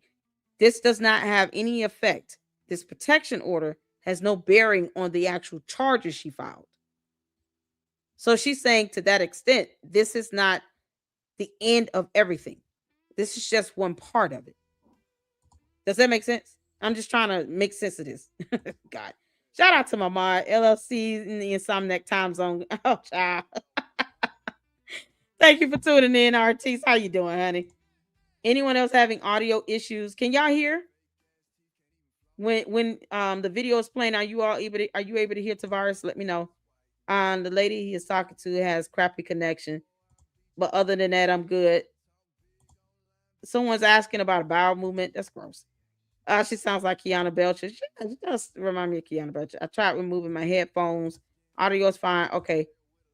Anyone else having audio issues? Mayan language in the chat. Thank you so much. Yes, you're right. There is case to come. He had no victory. Yeah. I'm just trying to make sure. So she has filed charges against him that are still to come. Or they're probably already been brought forth to a separate court, to a criminal court judge by a prosecutor. And they were saying, you might want to get a protection order if he has a history of doxing and making threats against people. He sent the text to her son saying this is going to be handled one way or the other. Why are you even texting him? That should have been discussed in detail as to why you felt the need to text her son in the first place. He's not in the middle of that. He's not named as a party to the case. And you sending him a text, all it does is bring him into the case. If nothing else, it pulls the son into the matter because now you're texting his phone, making these types of threats like this. It's going to be handled one way or the other. That can mean a myriad of things. And based on his history and what he said about her previously, she can easily say, Your Honor, this is just a threat to me. He's not new to this when it comes to him threatening me in my life or doxing me or sending out his Ogoonie goons, his Umar Tardians after me to harass me and bully me online. He's doxing my children. And now he's texting my son saying this is going to be addressed one way or the other. You get people that say stuff like that, and then next thing you know, the person that they're directing this towards ends up dead the next day on the news. I have no reason to put that past him to think that this is not a threat, considering his history. Not just with me, but with other people. That I really want to hear how she presented this, because it would have definitely, if it would have been, let me go straight for the jugular with this evidence and making sure that I, keep things to the point of what I'm here for. Child, half that stuff he said wouldn't have been able, he wouldn't have had the opportunity to say it with me. Moving forward, what were you going to say? It was like they needed to be involved with the ex parte. Mm-hmm. I thought it was open and shut. You know what I mean? Yeah. So I didn't bring representation. He didn't either. It shouldn't have required. He can't afford it. But now that it didn't go, then we have one or two ways we could just let it fly. And I did my due diligence. I did what I was told, or I can go back and I can have the attorney do it and then seal it up. Mm-hmm. It just depends on, I don't know how, what they want to do. If they want to do it again, fine, do it again. If not, I'm okay. But I just was following directions. Mm-hmm. So after he's making out like that's just all it was with me. No, you have a whole civil suit coming. Mm. But I did not. Okay, so there's charges filed. And then there's a lawsuit that I'm assuming, is this a federal lawsuit here? Or is she referring to the complaint? In the federal lawsuit sounds like S charges. Because you can't file charges against someone, right? You can have charges filed and go from there in the criminal court. Maybe she's filing a federal lawsuit. Talk about that in court, because we didn't get that far down the road. I see. Mm-hmm. The other thing was Umar was not supposed to know we don't make things like this. But the judge would not allow me, and I made the call afterwards, like, hey, I didn't do nothing wrong. I told the lady, take me to the side. You don't want me to put this out in open court, but she insisted. Mm-hmm. So I did, because I can't perjure myself either. So she asked, and I made sure that I cleaned up that mess when I left up out of the court. So you're talking about today? Yes. Umar now knows. And he hasn't told anybody what was said. Now, if somebody was in that courtroom, they'll probably put it out online, and then that'll be what it is. Yeah, you're not allowed to share that? No, I can't share it. If he talks about it, I'll open all everything. But I've been wait, what? Hold on. Because depending on what type of case it is, I mean, they're just, it could be available. The court documents could be available to the public. I found the case, by the way. I actually am looking at the case online on the court website. I'm gonna show that in a minute, because I was like, I'm too confused, and as an independent journalist, I have to present some facts, because I don't want to leave you guys confused as to what's happening. Now, I'm not saying she has to share details about this other case that's pending. It sounds like a federal lawsuit maybe has been filed. But if she's saying charges, I typically equate that to criminal charges. But I don't know. I don't know if she's filed the criminal complaint wanting the prosecutor to bring forth charges based on her evidence to the court. I don't know if it's been that route taken, or if she's saying I filed a federal lawsuit and she's seeing the complaint, the statement of claims, as charges itself. I don't know. Wrong. I told the lady, take me to the side. You don't want me to put this out in open court, but she insisted. Mm-hmm. So I did, because I can't perjure myself either. So she asked, and I made sure that I cleaned up that mess when I left up out of the court. So you're talking about today? Yes. Umar now knows. And he hasn't told anybody what was said. Now, if somebody was in that courtroom, they'll probably put it out online, and then that'll be what it is. Yeah, you're not allowed to share that? No, I can't share it. If he talks about it, I'll open all everything. But I've been holding on this since July, June. Mm-hmm. So I've been holding it. I've been telling people, just wait. And but I left it at that. I let him say all the stuff. If she can't share something, he can't either. Wrong. I told the lady, take me to the side. You don't want me to put this out in open court, but she insisted. Mm-hmm. So I did, because I can't perjure myself either. So she asked, and I made sure that I cleaned up that mess when I left up out of the court. So you're talking about today? Yes. Umar now knows. And he hasn't told anybody what was said. Now, if somebody was in that courtroom, they'll probably put it out online, and then that'll be what it is. Yeah, you're not allowed to share that? No, I can't share it. If he talks about it, I'll open all. I wouldn't open it up at all. Holding on this. Regardless, I'm gonna tell you right now, Lenae, don't open it up. If he can't talk, if you can't talk about it, he can't talk about it. But simply because he's talking about it, I wouldn't talk about it. I will leave that to him. Then you can take that issue to court and say that he's discussing this open case in court. And of course, he's going to lie about whatever he says. And then all he ends up doing is introducing this back and forth. YouTube is in court. I wouldn't talk about it just because he brings it up. There's a recourse for that. It's called a gag order. Like if it's something that truly should be kept confidential, no. If he talks about it, then you can file a motion to court, for him to be sanctioned and, because he's discussing matters, based on something that should not be discussed regarding a litigation. I still would not respond to it. I would not talk about anything on any social media platform. If you can't talk about it, don't ever talk about it. Just let him catch the fall and catch the heat for that in court. Since July, June. Mm-hmm. So I've been holding it. I've been telling people, just wait. And but I left it at that. I let him say all the stuff, I let everybody talk all the stuff, but I did not open my mouth lying about that. And in court, that's between the judge and the agency. I ain't got nothing to do with that. But I did. I asked her, I said, you want to pull me aside? I showed her on the phone. She asked him, does he have any criminal charges coming from Kansas City? He said, not to his knowledge. He didn't know anything about it. So, okay. Okay, so it is criminal charges. Okay.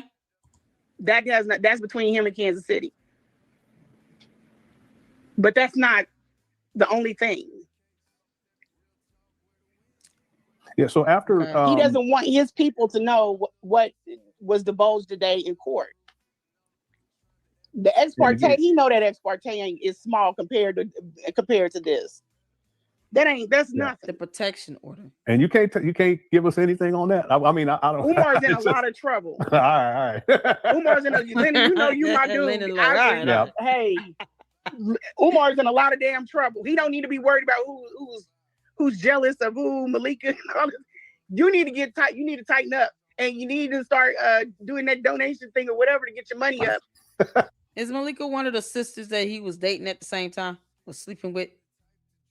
Didn't we just see him in a scary house where, one of these two sisters he was with? I just, this is so weird. Like he's sitting here literally trying to force this judge to think that she's jealous of somebody, of another woman. No, you narcissist. Who cares, Umar? You can't make this up. I thought I had a photo or something somebody sent me. I have to go back. Because I'm just, this Malika person seems completely irrelevant to this. Because I know my legal team gonna drain you. There was no need for us to go because it was for them to go because it was open and shut. It was just taking in the information. If an agency says you need to go put in an ex parte, that means this dude ain't wrapped too tight. Go put in an ex parte. Whatever the judge thought she seen or didn't see, because he's pushing this narrative, oh, she's a jealous ex-girlfriend. And I'm like, no, I don't want him getting in his emotions and being like, oh, this is all your fault coming to Kansas City and my family. No, I didn't do this. You did this. You did this. I've been dealing with a lot of stuff behind me he made. I had to report him, and I can't tell you guys this, I had to report him to my job. I don't know, I said that like 8 times. You can't be out here saying she hacked into my account and think they ain't gonna do nothing. Exactly. And see, that's the thing right there. That's highly defamatory. If you're falsely accusing someone of committing a crime and you have no evidence, that is the epitome of defamation. He cannot prove that she tried to hack into his account. And especially when his dumb, goofy ass talking about, what is it? Is it based on any fraud on my account, on my part? Who asks questions like that to their bank? Yeah, it could have been just a matter where he just overdrawn or he just spent all the money. The end. They're going to do something. Yeah, did the judge know about that? Those allegations that he made? I told her that too. That was to explain the first email that I showed her. I told her, they gave me a pen and they gave me a sign on. That's what I have. I showed her the emails, the correspondence. I showed her where I went in to do the interviews. She still just, I don't know why she did that, because the way it was put to me is that's obstruction. So I don't know why she did it. Maybe she didn't understand. I don't know. I don't explain things the best. I don't want to even put out that I do, because this isn't my forte. Yeah, but I understand. Okay. I want to know though, do you think that because Umar, when you remember me say he's going to start gloating about it, he's done it on Instagram. He's posted twice about this. Do you think that Umar might use this as a way to? Because I know how Umar is. He's real petty. Yeah. He'll say, okay, well, listen, this wasn't granted, so I can go ahead and go back to harassing her again and her family. I kind of want him to. Let me tell you, the fact that he came out of that courtroom after what that judge said. He came out of the courtroom and the first thing he did was run to the internet after you told this judge that she's going around doing all of these interviews and she's doing this. And I understand the judge's perception of it. It looks all very childish. It's very child play, but it doesn't take. But I mean, she can do an interview and speak about matters that are of, interest to the public and concerning to the public. And no, it depends on the context. This is why I want to hear exactly how she presented this. I mean, she said she doesn't explain things well. And she's not an attorney. So it does help when you're able to articulate your case in a certain manner, because you don't want it to turn out to be this he say, she say thing. That's why I would not have responded to this nonsense. I would have objected to it and told the judge, Your Honor, he has no evidence to prove this. None. This is his attempt to throw spaghetti at the wall, and he's trying to distract from the very issue that he has doxed me and harassed me online. He sent text messages to my children. He's trying to bring my kids into this, and they're not a party to this. They have nothing to do with this. This is for my protection. That's it. It's as simple as that. Whether I do an interview or not, I have free speech and expression. That's irrelevant. That has nothing to do with him harassing and bullying me that he's been doing for years before I even did an interview. And what I interview on is focused on me and my concerns, not him. Like that it does matter on how things are phrased too. Man, Lord. Away from what he's done. He's been doing this since 2019. Right, I gave her everything that she needed to know. And I think that she just had the wrong idea about what's going on here. I'm not coming in here to just have a way to keep meddling. No, I was given a directive. I followed the directive. If you give it or you don't give it, I don't care. But it's not going to stop from what's coming. And I'm a guard in my castle. So this is me attempting to do this the correct way. So it may be that nothing happens. He might just focus on fighting these battles that are coming his way and leave me alone. But if he does come my way, I have already shown that I've exhausted all options with him. I tried to put an ex parte to keep him away from me. Y'all didn't give it to me. I don't care who it is. I don't care if it's a woman. I don't care who it is. Protection order. I'm going to protect my family. I'm going to protect myself. And this is the same thing. When I left out of the courtroom, I made the call. I said I did exactly what I was supposed to do, and this is what happened. This is what people say. The thing is that I mean, I've studied Umar for a long time, and this is how he operates. Because I remember when he was in court for pretending to be a licensed psychologist. At the end of that, the way that Umar played that off, it actually, I can tell it fueled him to make him think that he was even more invincible than he actually believed he was in the beginning. And I'm wondering if that's what Umar was doing. And then as soon as the judge said, she said something to the effect that, oh, well, that doesn't prove. And I'm like, okay, I got wrapped up in it, more emotional, I guess, because I'm just feeling like I'm in a battle. I'm really indifferent about it, but it's kind of like once you've, set out to do something, you're trying to win it regardless. But he goes and makes a comment, oh, well, if I want to be in Philly and she's doing all of this because I might want to put an ex parte on her in Philly. And I told him I would accept it. I would accept it. There would be I wouldn't contest it because I don't have a problem staying away from you. You have a problem staying away from me, you and your women. So he's playing already, getting hyped up and theatric and spread it got his legs. Okay, so she mentioned the women coming after her as well. I would have named them in the petition. That petition would have been very detailed because it would have. The judge needs to see exactly how all of the pieces are coming into the puzzle here and why you're asking for this, because it's not just him acting alone. He's got all these dingheads that's sitting here, following his every command, even though he can't get them out of trouble if they get in trouble themselves. He wouldn't be able to even get them an attorney. He's not an attorney, so he doesn't know how court works or the law. So he would have these women left out high and dry if they got caught up, which is so stupid. They're willing to risk their liberty and freedom over this idiot. He's spread all open and doing this bouncing and stuff. Like Judge, could I go and do this? Like, you big... No. Do it. And let me show you how it's done when you really don't want to be bothered with anybody. And she's like, well, I can't tell you. I can't give you that. Okay. But it's just, you see him already. He's getting excited. He's getting worked up. He was very childlike in that moment. This is something about, he thinks that this is a win, but it's not a win. It's not a win, bro. I just told open court, you about to fight the biggest battle of your life. That school is done. It's done. Oh yeah, he never had that school. After I drain you in court, and then whatever else comes in, even if I might not even get my chance, Lennon. I might not even get it. They might get on him before I don't know.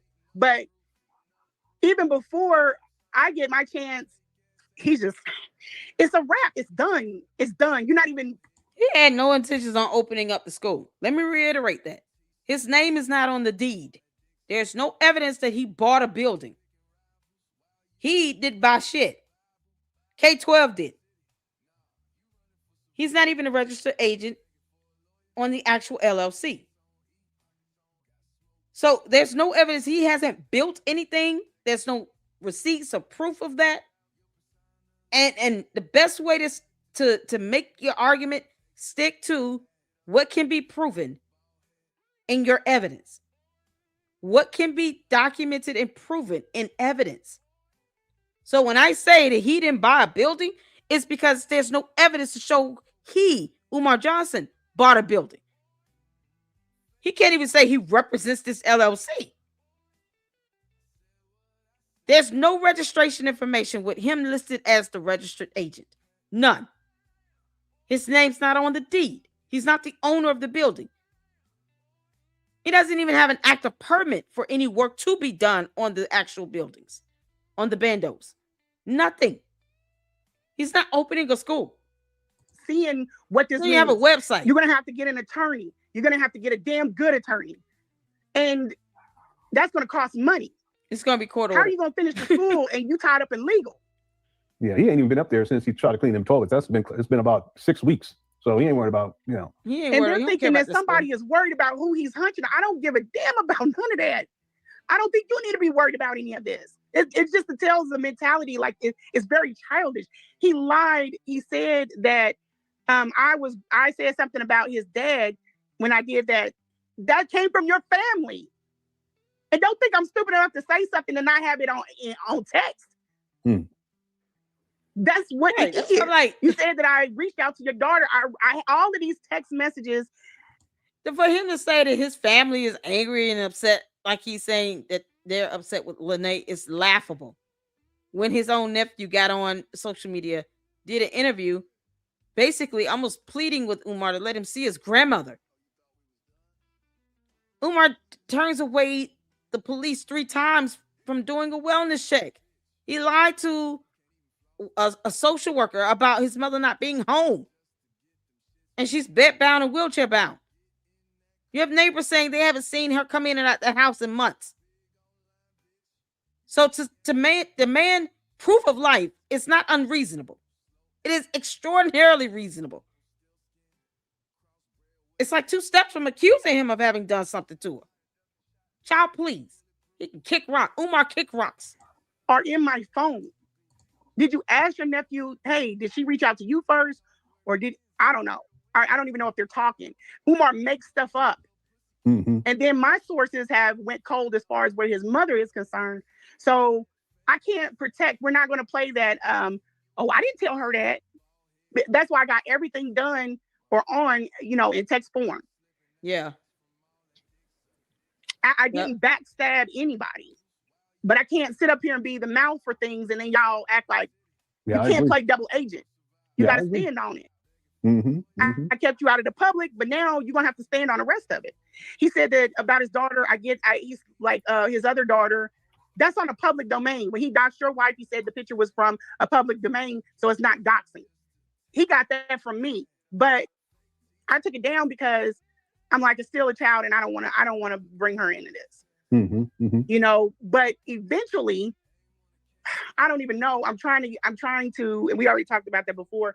I'm trying to keep from wallowing in the dirt with this fool because he has no problem. He banks on you not going into the dirt. He banks on it.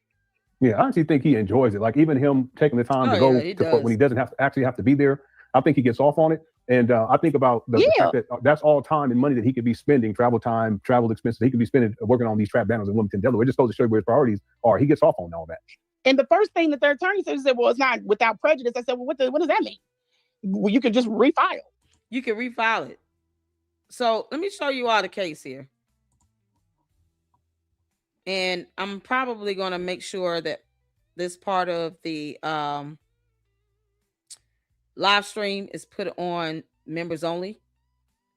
But this is on the Missouri Court's Judicial Branch of Government website. This is based on the case number that was on that order. You guys can see the court docket, the docket entries here. This goes back to September 16th of 2025. Let me know if y'all can see this. This is as large as I can get it.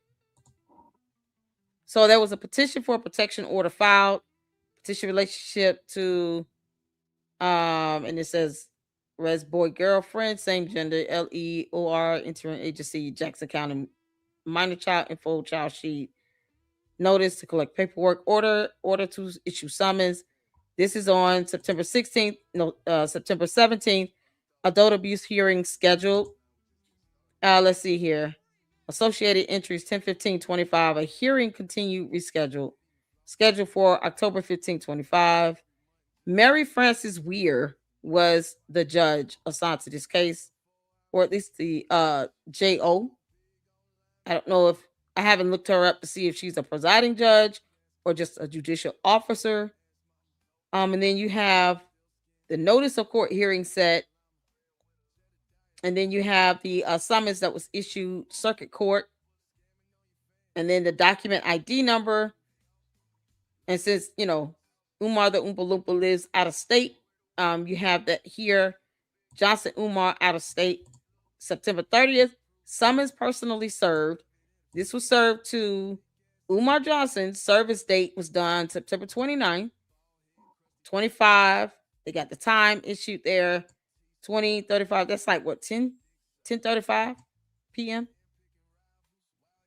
And then you have served by the Philadelphia County PASD office, the police department, I think. Public attorney. So this is who did the service. And then there was a motion filed on October 9th from Umar for a virtual hearing. Motion was granted, sustained. So he could have done this virtually. He filed the request for a virtual hearing. Motion was granted October 9th, sustained. Motion granted, sustained. Motion to appear virtually granted. So why did he fly out? This is what he means by wasting money to travel. Why didn't he just get the link and actually appear virtually? That was a waste of money. And guess what? He's spending donor dollars for this. He files a motion requesting for a virtual hearing, and he still flies out to the hearing. That makes no sense. All of this could have been done virtually. So he was granted the motion for the hearing to be done virtually. It was granted. Umar Johnson notified via return email and given WebEx link. October 15th, hearing continued, rescheduled. And then you have some other associated entries here. This is when the hearing would be held on December 3rd. So that's the date she was talking about the hearing being held. And then hearing continued from October 15th. And then, of course, you have here December 3rd, adult hearing held, was scheduled for 11 a.m. Mary Frances Weir was the judge over the matter. Notice of court hearing sent, summons issued. And then here you got the document ID number again. Summons personally served by POU clerk in court. Y'all see that right here? So the first time it was the Philadelphia County PASD office. The second time it was served by POU clerk in court. And then you had the actual hearing that was done December 3rd here at 11 a.m. with the judge tried by court, civil judgment entered in favor of respondent, order of dismissal, and you don't see anything after that. That's the whole docket here. So there's no other information. Neither party had an attorney, so they were both pro se.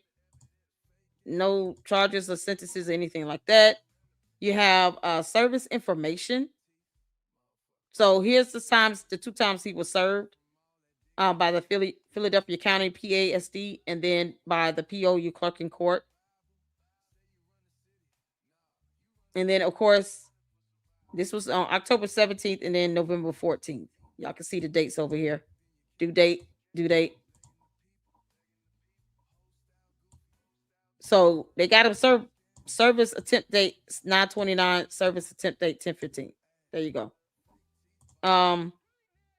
There's no scheduled hearings or trials, civil judgments. There was no judgments ordered on the case.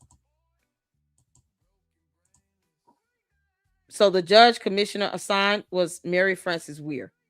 Kept trying to figure out who's Mary. I was like, who's Mary? Okay. There you go. So this is the entire court docket. So he doesn't care, but it's not because it's not his money being spent. Exactly. So I haven't seen Manny today. Yeah, where's Manny at? So this is the court docket information right here, y'all. This is a standalone protection order. It was a petition for a protection order. And then, of course, the protection order itself. Let me pull that back up. It was denied because there was not substantial evidence to support the claim. So as you all can see that here, order/judgment for respondent comes now to the court on petitioner's petition for order of protection. The parties appear pro se. court having considered all admissible and credible evidence. And I mean, if Lenae is saying she didn't even review the videos to see, where he had made statements, threatening behavior, got the text to his son. If she didn't review all of that evidence, then, I'm kind of wondering what was actually was anything admitted prior to that? Because sometimes the judge they won't let you present evidence in a trial if you have not submitted it previously and shared it with the opposing party. So I don't know what happened with all that evidence she has, or whether or not the judge even allowed it to be admitted. Because if she's got video, if she showed at least 2 or 3 videos with timestamps, those videos should have been seen and heard in court. So I don't know what happened with that. And it says here, finds petitioner has failed to meet the requisite burden of proof for her claims, and the judgment is hereby entered in favor of the respondent. She can refile, and y'all see the judge's signature, Mary Weir. Therefore, it is ordered, adjudged, and decreed that judgment is granted in favor of the respondent. She can refile. So it's not dismissed with prejudice. And if I were her, I would refile it, because your attorney would be able, and get an attorney. The attorney would be able to go to the court to say, this is why. There could be a court rule, some case law cited, to show that this is typically standard when you're talking about criminal charges coming forth. No different than, and I'm going to use the example of Charlie Kirk. So, of course, when the shooter in the Charlie Kirk case was caught, and he was charged, not sentenced. He hasn't been sentenced yet. When he was charged, the judge entered a protection order for the wife and the children. Reason being is because, let's say someone acted and participated in that, or the defendant was released, on some sort of bail, even though he wasn't, but let's say he was. Now you want a protection order in place in case he tries to go and do something to the wife and children. So oftentimes, a protection order can work hand in hand with certain criminal charges. And depending on the heinous nature of the charges, the judge will issue a protection order. So in this case, she did it in a separate matter, in where she filed the protection order petition, and it went to the circuit court. But she can also ask for some sort of protection order once charges are presented to the court from the prosecutor. And she can always just, refile and get an attorney, even if she wanted to go back through this route with the circuit court. So if I were her, Lenae, I would get an attorney, either have the criminal court judge file a motion with that matter to give you some level of protection, and just, provide your evidence to show there's a history of the doxing, the harassment, that you're in fear of your life. He said this text to me is a threat. It's a threat. He has threatened others in the past. He sent people out to people's homes. With the motive and intent for them to do some harm to this individual. You had another content creator saying that he was willing to essay a woman on behalf of Umar Johnson. And that is in another court document. So that could be used as an exhibit to help justify why this protection order needs to be put in place. So she can have her attorney or the prosecutor seek for that in the criminal matter, or she can go back through this again and refile and just get an attorney. That's what I would do. So I just, it sucks that she has to go through all of this. And then you got Umar's old stupid ass sending text messages like that to the son. Why are you involving her kids? Okay, so crazy. So no, I would have that done again. Because his Oguni goons and the Umar Tardians, they can't help themselves. They have a history of doing this. They go after people because someone said something Umar didn't like. They act as if they get to dictate free speech. No, they don't. They just don't.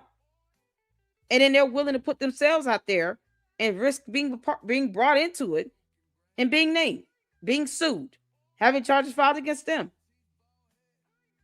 Because they're too stupid to realize none of this is worth protecting and defending Umar when his jobless ass will not be able to get them out of trouble. None of it. He doesn't care. It's not his money. Exactly. He flew out when he was granted the petition, the motion he filed for a virtual hearing. He still flew out there. That could have been done virtually. You can't make this up. As far as it's over, so it's over and nothing really happened.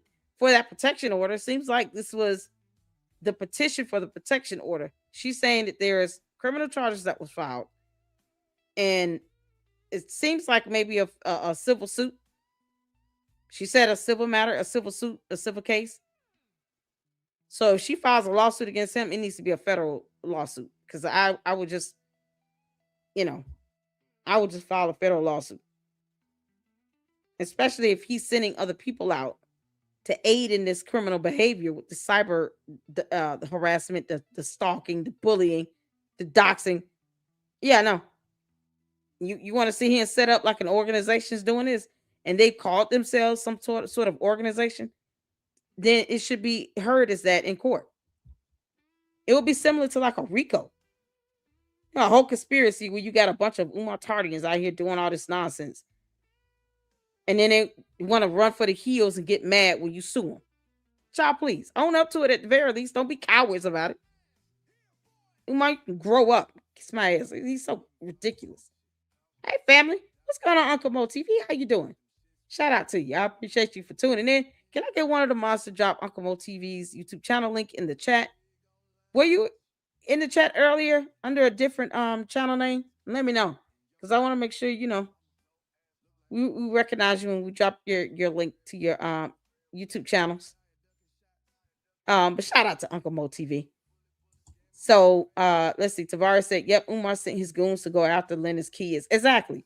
They dox kids. They don't care. They don't care. If you have a grown adult that makes a comment about being willing to essay a woman on behalf of Umar because she criticized him, because he subjected to that as a public figure, and it's called free speech and expression, and if Umar doesn't like it, he can take his unemployed dumbass out of our country. He bends and manipulates the law when it's convenient for him. But he thinks that free speech only works one way. That's not how that works. And defamation is not protected free speech. It is not protected under the First Amendment. You cannot make provable false statements against someone with no evidence and claim that they have tried to hack into your bank account. You're accusing them of a crime? Get the fuck out of here. You know, man, this is so crazy. Yeah, awful.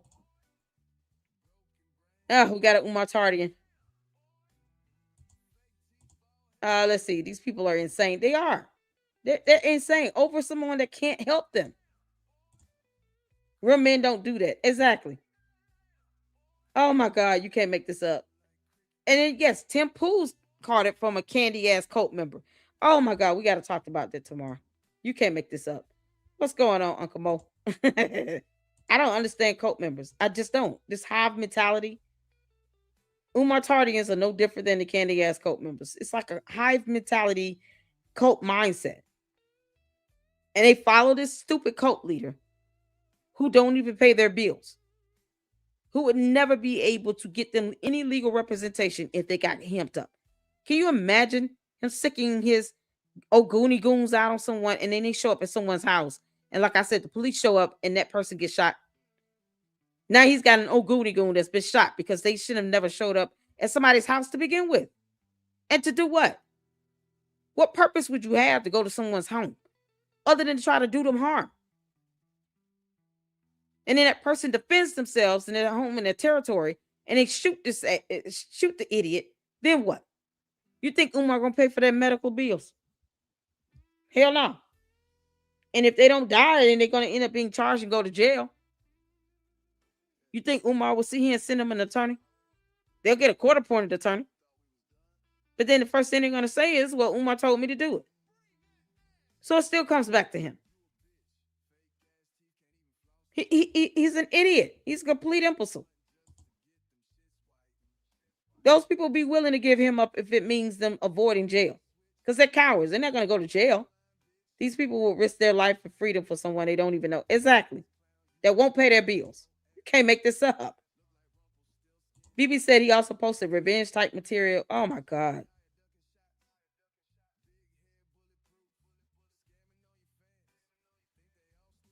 Yeah, we're going to go over to Candace Owens because someone's got been targeted with that, Tim Pool. You can't make this up because he spoke his mind. Oh my good Lord. So this is where I'm going to end it. And I just, like I said, I got the case docket information here. Y'all see the order. And here's the case information here for those who haven't seen it. Based on the case number here. Like I said, this information is available to the public, but I don't have a reason to lie about what can be read by the public. So he's posting up something and he's saying things along the lines that's not reflected in this court docket activity. And he's lying about what's going on with this case. I mean, that can be addressed.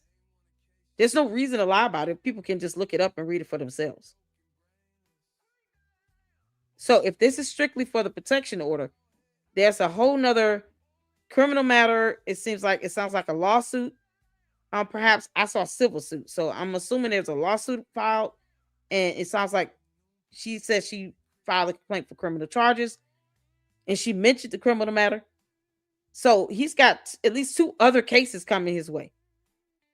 This is just, like I said, when there are criminal charges based on the crime itself, sometimes it's almost standard to request a protection order because you don't want that person to go after them, especially when you're vindictive or retaliatory like Umar is. He doesn't know how to just say, you know what, I'm going to just leave it alone. Oh, no, she's jealous of me and all this. She's not jealous of you, unemployed bastard. Then about trying to see him be with somebody that has nothing to offer somebody. Who the hell would be jealous of that? If these women want to see him and just take care of him, that's on them and their wallets. That's nothing to be jealous of. A sane, reasonable individual would not even want that burden anyway. Why can't he go get a job again? Why is it too hard for him to fill out a resume and a job application and get a damn job? He got the Umar Tardians funding his lifestyle. So you guys see the case docket here, the court information. This was for a protection order. And it's my understanding that I guess she requested an ex parte hearing so that he didn't see certain sensitive exhibits and information that she wanted to show the judge. Perhaps, a request for an on-camera view would have been best, but it just depends on what phase this was in. So instead of her getting an ex parte hearing, the judge went straight from, the initial hearing being scheduled or continued rather to an actual trial. And the trial that was held on December 3rd. So I'm just kind of like, if there's a criminal matter going on, I would ask the criminal court judge to, I would just motion that judge to do a protection order. And that you try to go through, the channels of getting it done as a separate petition with the circuit court. And they didn't review certain evidence or something to that extent. Maybe she can get the court transcript. She said that she requested one, but no court or a court transcriber was there, a court reporter. So if they didn't have a court reporter, why wouldn't, if she wanted a court reporter, in a civil matter, you have to pay for that. It's not automatically given in a civil proceeding. But if she was willing to pay for a court reporter, I don't understand why they weren't there. So I don't know what happened with that. But she said that she did request a court reporter. That way you can have a transcript of what was said. So, yeah, this is the case right here. Here's the information. And I'm assuming that this order that we just reviewed was also including a dismissal. But if it didn't specify with or without prejudice either. So either she can get clarification from the court for the judge to clarify that order and to be more specific with what's dismissed and what's not, or what has been, entered in the favor of the defendant and what hasn't. That would be best, because you don't want to leave it to where it's ambiguous and confusing. Even Lenae was like, I'm confused. I was confused too. And I'm like,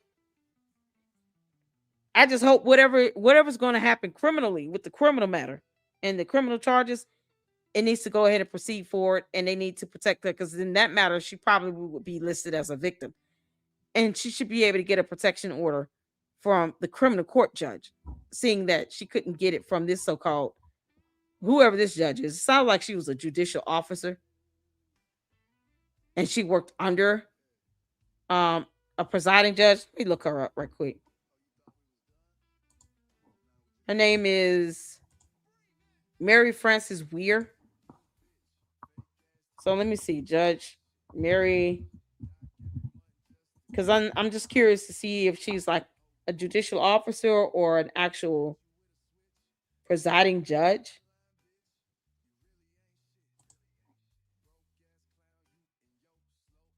Yeah, she's an associate judge. Here you go. Division 31 Judge Mary F. Weir. She's an associate circuit judge. So that means that she still would have to operate under the supervision of a presiding judge. And there is a court rule that can be filed in the event that Lenae Stacks wants to refile a petition where she requests for the presiding judge and not for a judicial officer or an assistant circuit judge or assistant judge. Assistant judges are like physician's assistants. They still got to go to law school. They're still considered judges, but they operating under a presiding judge, if that makes sense. So there's a court rule where you can say, I don't want any associate judges over this matter. I want the presiding judge to preside over this matter, especially the trial hearing. Because at the very least, you can say, hey, she didn't review all the exhibits.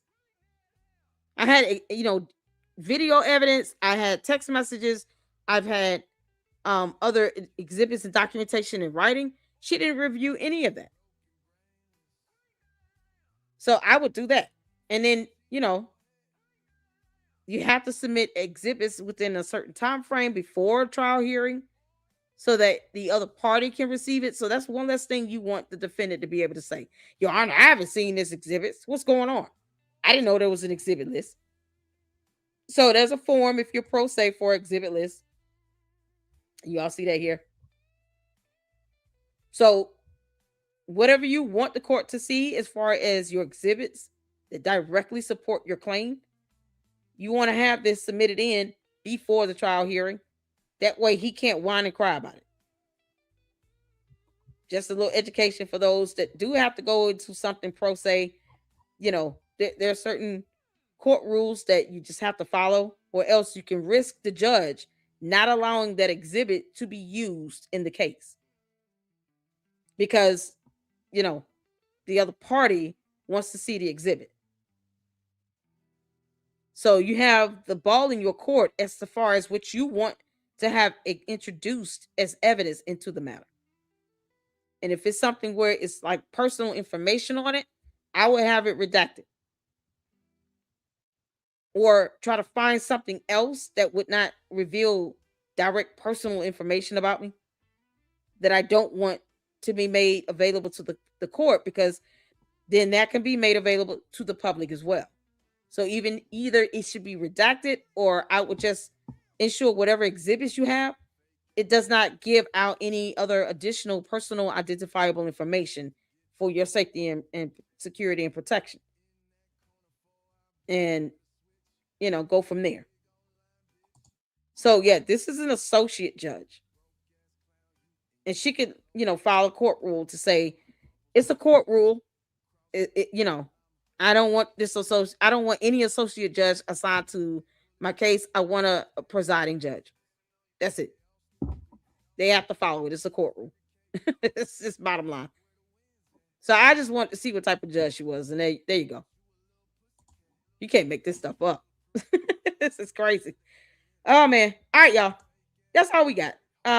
April Chapman went in on Candace hard tonight. She's had it. Oh, yeah. I think we've all pretty much had it with Candace. I'm going in on Candace tomorrow, y'all. And we're going to check out Umar's video he did on Thanksgiving Day where he went back into his mama's closet. And he, did another so-called fake psych counseling session. And it's like, why are you doing this? The board of psychology would not be happy about that. But yet and still, he keeps breaking laws, and he gets mad when people report his ass. But he won't stop breaking the law. Go to work. Get a job, Umar. Go get you a damn job. You're not opening up a school. You're done with that. You got a lot of heat coming your way for that. Oh, child, please. And Lenae, refile, get an attorney, and have your attorney file a motion on the court rule to ensure that your case is assigned to a presiding judge and not an associate judge. That way your attorney can make sure all your exhibits are, presented, and your attorney would know how to redact. Your attorney would know how to present your case so that you can get some level of protection. Because the Umartardians are not going to stop, and they don't care about doing something on behalf of somebody that's broke as hell and can't pay their bills. They don't care. They're brainwashed cult members. So we're going to be at it tomorrow. I appreciate all of you all for tuning in.